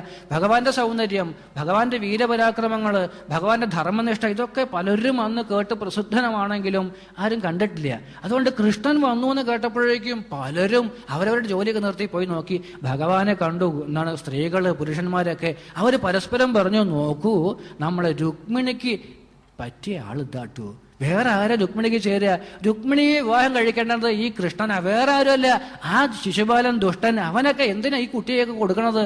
ആ ദുഷ്ടൻ രുക്മിണിയുടെ ഓരോരോ അഹങ്കാരം എന്നല്ലാണ്ട് വേറെ എന്ത് പറയാനാ എന്നൊക്കെ അവർ പരസ്പരം പറയാൻ തുടങ്ങി. അവർ മനസ്സുകൊണ്ട് ആഗ്രഹിച്ചു, ആ രുക്മിണിയെ ഈ കൃഷ്ണൻ വിവാഹം കഴിച്ചിരുന്നു വെച്ചാൽ എത്ര നന്നായിരുന്നു കിട്ടുമോ. അങ്ങനെ അവർ പലരും അങ്ങനെ ആശംസിക്കാൻ തുടങ്ങി. രുക്മിയും വിവരം അറിഞ്ഞു, ഭഗവാനെ എത്തി എന്നുള്ള വിവരം അറിഞ്ഞു. ആര്? ബ്രാഹ്മണൻ വന്നിട്ട് പറഞ്ഞു, ഭഗവാൻ എത്തിയിട്ടുണ്ട് കേട്ടോ, ഞാൻ വിവരമൊക്കെ പറഞ്ഞിട്ടുണ്ട്, ഭഗവാൻ വന്നിട്ടുണ്ടോ എന്ന് പറഞ്ഞു. സന്തോഷം സഹിക്കാൻ പറ്റാണ്ട് ഇയാൾക്ക്. രുക്മിണി ദേവിക്ക് എന്നാ നോക്കൂ, ഒരു ഭാവത്തിൽ ഭഗവാൻ എത്തിയില്ലോ, ഇനി കാര്യം ഏതാണ്ട് നേരെയാവും എന്നുള്ളത് രുക്മിണിക്ക് നല്ല ബോധ്യമായി. അതുകൊണ്ട് സന്തോഷം കൊണ്ട് തൻ്റെ കഴുത്തിലുള്ള ആഭരണങ്ങളൊക്കെ കൂടി ആ ബ്രാഹ്മണന് കൊടുത്തു. എന്ന് പറഞ്ഞ അർത്ഥം എന്താ? ഒരർത്ഥം എന്താ? ഗുരു തനിക്ക് നേടിത്തരേണ്ടതായ പരമപദവിയെ നേടിത്തന്നപ്പോൾ ഗുരു ദക്ഷിണ കൊടുത്തു. നമ്മൾ നേരത്തെ തത്വം പറഞ്ഞതാണ്, ഇപ്പോൾ ലൗകികം പറയുകയാണ്. അതിൻ്റെ ഇടയ്ക്ക് തത്വം മറന്നു പോകരുത്. ഭഗവാനെ നേടാനായിട്ട്, ഭഗവാനെ പ്രാപിക്കാനായിട്ട് ആശ്രയിച്ച ഗുരുനാഥൻ ഭഗവാനെ കൊണ്ടുകൊടുത്തു. അപ്പം എന്താണ്? ദക്ഷിണ കൊടുക്കുക. എന്നാൽ തൻ്റെ സന്തോഷമാണ് ആ ഭാവത്തിൽ. ആ ഗുരുനാഥനെ തൻ്റെ ആ ദക്ഷിണ കൊടുത്ത് ആ ഒരു പ്രസാദവും വാങ്ങി, അനുഗ്രഹവും വാങ്ങി. ബ്രാഹ്മണൻ തൻ്റെ കർത്തവ്യം കഴിഞ്ഞു. ഗുരുവിൻ്റെ കർത്തവ്യം കഴിഞ്ഞാൽ പിന്നെ ഗുരു നിൽക്കില്ല, ഗുരു പോയി. എന്തായാലും എന്താണ് നോക്കൂ, ആ ഭാവത്തിലെ കുട്ടി ഇപ്പം എന്താ, ആ അമ്പലത്തിലൊന്ന് തൊഴാൻ വേണ്ടി പോകണം, ക്ഷേത്ര ദർശനത്തിന് വേണ്ടിയിട്ട് പോകണമല്ലോ. അതങ്ങനെയാ, ക്ഷേത്ര ദർശനത്തിന് പോവുകയെന്നാ പറയുക. വിവാഹത്തിൻ്റെ സമയമായി കഴിഞ്ഞല്ലേ, നമ്മുടെ നാട്ടിലും ഉണ്ട്, ഇതിപ്പോൾ തലേന്നാണ്. വിവാഹത്തിൻ്റെ അന്ന് കുലദേവത, ഗ്രാമദേവത, ആ ദേവതയൊക്കെ ഒന്ന് പോയി നമസ്കരിച്ച് അനുഗ്രഹം വാങ്ങിയിട്ടാണ് നമ്മൾ ഒരു പുതിയ ആശ്രമത്തിലേക്കുള്ള പ്രവേശനമാണോ. പുതിയ ആശ്രമം, ബ്രഹ്മചര്യ ആശ്രമത്തിൽ നിന്ന് മഹനീയമായ ഒരു ആശ്രമത്തിലേക്കുള്ള പ്രവേശനമാണ് ഗൃഹസ്ഥാശ്രമം. ഷോഡശ സംസ്കാരത്തിൽ വളരെ പ്രധാനപ്പെട്ട ഒരു ആശ്രമമാണ്. എന്ന് പറഞ്ഞാൽ 4 ആശ്രമികൾക്കും നെടുന്തൂണായിട്ട് നിൽക്കുന്നത് ഈ ഗൃഹസ്ഥാശ്രമമാണ്. ബ്രഹ്മചാരിക്കും വാനപ്രസ്ഥനും സന്യാസിക്കും വേണ്ടത് അറിഞ്ഞ് അവരെ പരിപാലിക്കേണ്ട ഉത്തരവാദിത്വം ഗൃഹസ്ഥാശ്രമിക്കാണ്. ബ്രഹ്മചാരിയെയും വാനപ്രസ്ഥനെയും സന്യാസിയെയും പരിപാലിക്കേണ്ട കർത്തവ്യം ഗൃഹസ്ഥൻ്റെതാണ്. ശാസ്ത്രം പഠിക്കുകയും ചെയ്യേണ്ട കർത്തവ്യം ആരുടെയാ? സന്യാസിയുടെയാ. ശാസ്ത്രം പഠിപ്പിക്കേണ്ട കർത്തവ്യം ആരുടെയാ? സന്യാസിയുടെ കർത്തവ്യമല്ല. സന്യാസിക്ക് ശാസ്ത്രം പറയാൻ അധികാരമില്ല. എത്ര പേർക്കറിയാം? സന്യാസിക്ക് ധർമ്മം ഉപദേശിക്കാൻ അധികാരമില്ല. സന്യാസി ധർമ്മോപദേശം ചെയ്താൽ സന്യാസിക്ക് നരകമുണ്ട്. കാരണം സർവധർമാൻ പരിത്യജ്യ, എല്ലാ ധർമ്മങ്ങളെയും പരിത്യജിച്ചവനാ സന്യാസി. ആരോടും കടപ്പാടും ബാധ്യതയൊന്നും ഇല്ല. ശാസ്ത്രത്തെ നേരാവണ്ണം ഗുരുമുഖത്തിരുന്ന് പഠിക്കുകയും അത് പ്രചരിപ്പിക്കുകയും ചെയ്യേണ്ട കർത്തവ്യം ഗൃഹസ്ഥൻ്റെതാ. ആ ഗൃഹസ്ഥന്മാരത് ചെയ്യാണ്ട് വന്നപ്പോ സുഖിയന്മാരായി, മഹിഷ ഇവ എന്ന് നാരദർ പറയും. പുത്രസ്യോൽപാദനേ ദക്ഷ അദക്ഷ മുക്തിസാധനേ.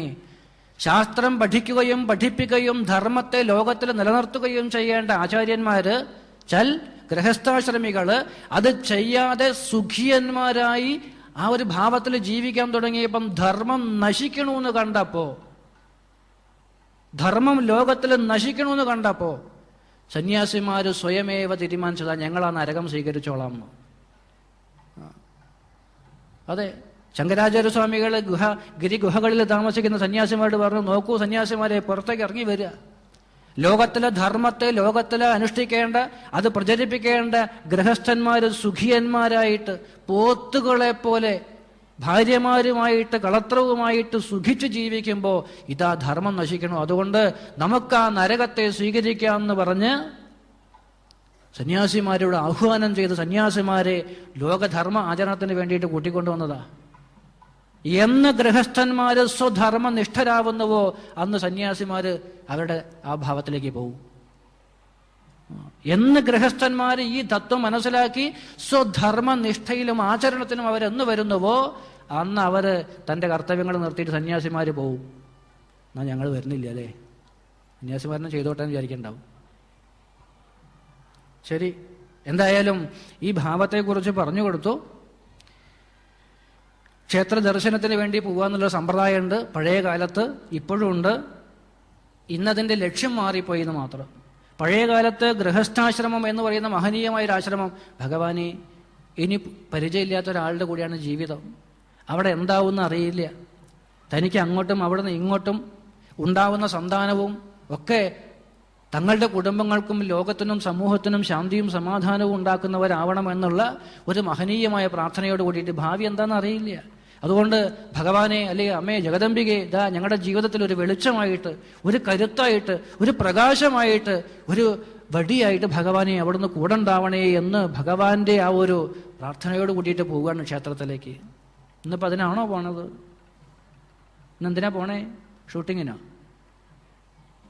ആഭാസം എന്നല്ലാണ്ട് വേറൊന്നും പറയാനില്ല. മലബാറിലൊക്കെ വിവാഹം എന്ന് പറഞ്ഞാൽ താന്തോന്നിത്ത് എന്നല്ലാണ്ട് വേറൊന്നും പറയാനില്ല. താന്തോന്നിത്തമാണ്. ഇവിടേക്ക് അങ്ങനെ ഉണ്ടോയെന്ന് അറിയില്ല. വിവാഹം എന്ന് പറഞ്ഞാൽ കല്യാണം എന്നാ പറയുക. കല്യാണം എന്ന് പറഞ്ഞാൽ കല്യാണം മംഗളം ശുഭം, മഹനീയമായ മഹത്വമുള്ള ഒരാശ്രമമാണ് ഗൃഹസ്ഥാശ്രമം. ധർമ്മം അനുഷ്ഠിക്കേണ്ടതാ. ബ്രഹ്മചര്യത്തില് പഠിച്ചറിഞ്ഞ് അനുഭവിച്ച ആ ഒരു ശാസ്ത്രത്തെ, ധർമ്മത്തെ പ്രാവർത്തികമാക്കേണ്ട ഘട്ടമാണ് ഗൃഹസ്ഥാശ്രമം. ധർമ്മവും ദാനവും യജ്ഞങ്ങളും യാഗങ്ങളും ചെയ്യേണ്ട ഒരാശ്രമം, അടുത്ത തലമുറയ്ക്ക് കൈമാറേണ്ട ഒരു മഹനീയമായ സന്ദേശം.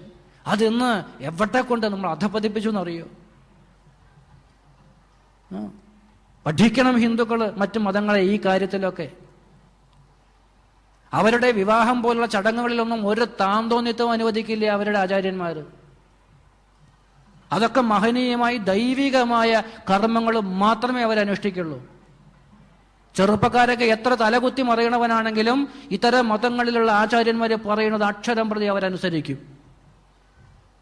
പക്ഷേ ഹിന്ദു എന്ന് പറയുന്ന വിഭാഗത്തിലെ ആചാര്യന്മാർക്ക് ഒരു വിലയില്ല, കാരണവന്മാർക്ക് ഒരു വിലയില്ല. ചെറുപ്പക്കാർ തോന്നുന്ന താന്തോന്നിത്തങ്ങളും പേക്കൂത്തുകളുമായിട്ട് മാറുന്നു നമ്മുടെ വിവാഹങ്ങളൊക്കെ. മാറണം, മാറ്റണം നമ്മൾ. അതിനാവണം ഇത്തരം തത്വസമീക്ഷ സമ്മേളനങ്ങളൊക്കെ. ചിന്തിക്കുക. ഒരു നേരം പോക്കായിട്ട് കേൾക്കാനുള്ളതല്ല. ഈ കേൾക്കുന്നതൊന്നും നമ്മുടെ ജീവിതത്തിൽ അനുഷ്ഠാനമായിട്ട് മാറുന്നില്ലെങ്കിൽ ഈ ഇരുന്ന സമയമൊക്കെ വെറുതെയാണ്, എല്ലാം വെറുതെയാണ്. ധർമ്മസ് അനുഷ്ഠിത പുംസാം വിശ്വക്സേന കഥാസുയ നൊൽപാദയേ യതിരതിം ശ്രമ ഏവഹി കേവലം. ആ ധർമ്മ അനുഷ്ഠാനത്തിൽ നമുക്ക് രതി ഉണ്ടാവുന്നില്ലെങ്കിൽ ഇതൊക്കെ വെറുതെയാണ്. ശ്രമ ഏവഹി കേവലം, വെറും ശ്രമം മാത്രം.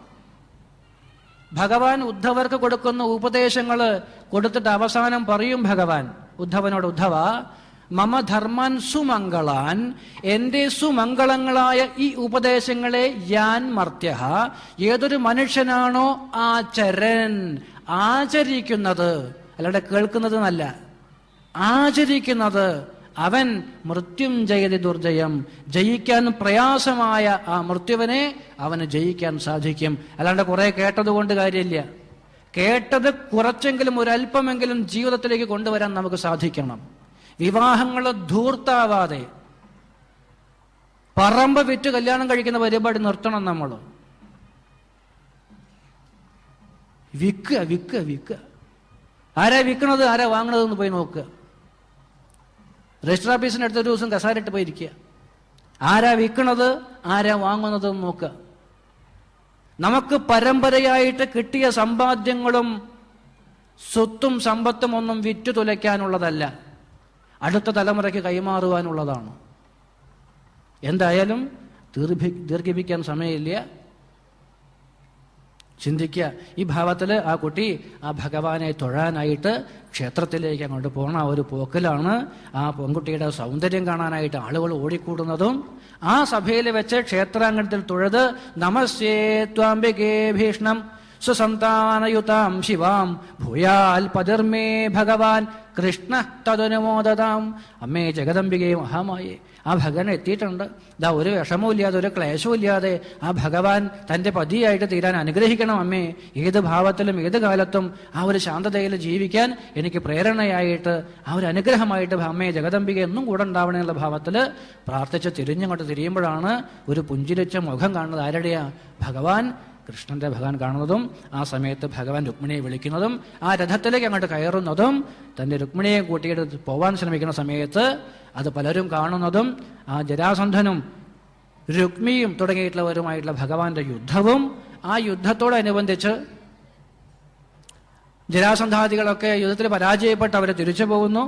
പക്ഷേ രുക്മി മാത്രം വീണ്ടും യുദ്ധം ചെയ്യണോ, ഭഗവാനെ പരാജയപ്പെടുത്താതെ ഞാൻ ഇതാ നോക്ക് എവിടേക്ക് വരില്ല, ഈ ഭാവത്തിലേക്ക് വിദർഭ രാജ്യത്തിലേക്ക് തിരിച്ചു വരില്ല എന്ന് പറയുന്നതും ഭഗവാൻ വധിക്കാൻ വേണ്ടി രുക്മിയെ ശ്രമിക്കുന്ന സമയത്ത് രുക്മിണി ഭഗവാന്റെ കൈപിടിച്ചിട്ട് ഭഗവാൻ നോക്കൂ, എൻ്റെ സഹോദരനാണ് ഭഗവാനെ, കൊല്ലരുതേ, എൻ്റെ ജ്യേഷ്ഠനാണ്, പൊട്ടനാണെങ്കിലും അഹങ്കാരിയാണെങ്കിലും ഭഗവാനെ കൊല്ലരുതേ എന്ന് പറഞ്ഞപ്പോൾ ആ ഭാവത്തിൽ എന്തായി, ഭഗവാൻ കൊല്ലാതെ അപമാനിച്ച് പറഞ്ഞയച്ചു. അങ്ങനെയാണ് പിന്നീട് ആ ബലരാമൻ കൃഷ്ണനെ കൊണ്ടുപോയി ദ്വാരകയിൽ വെച്ച് പിറ്റേന്ന് ആ ഉത്തമമായ മുഹൂർത്തത്തിൽ ഭഗവാനെ ആ രുക്മിണി ദേവിയുടെയും വിവാഹത്തെ ചെയ്തു കൊടുക്കുന്നത്. അതാണ് ശ്രദ്ധിക്കുക.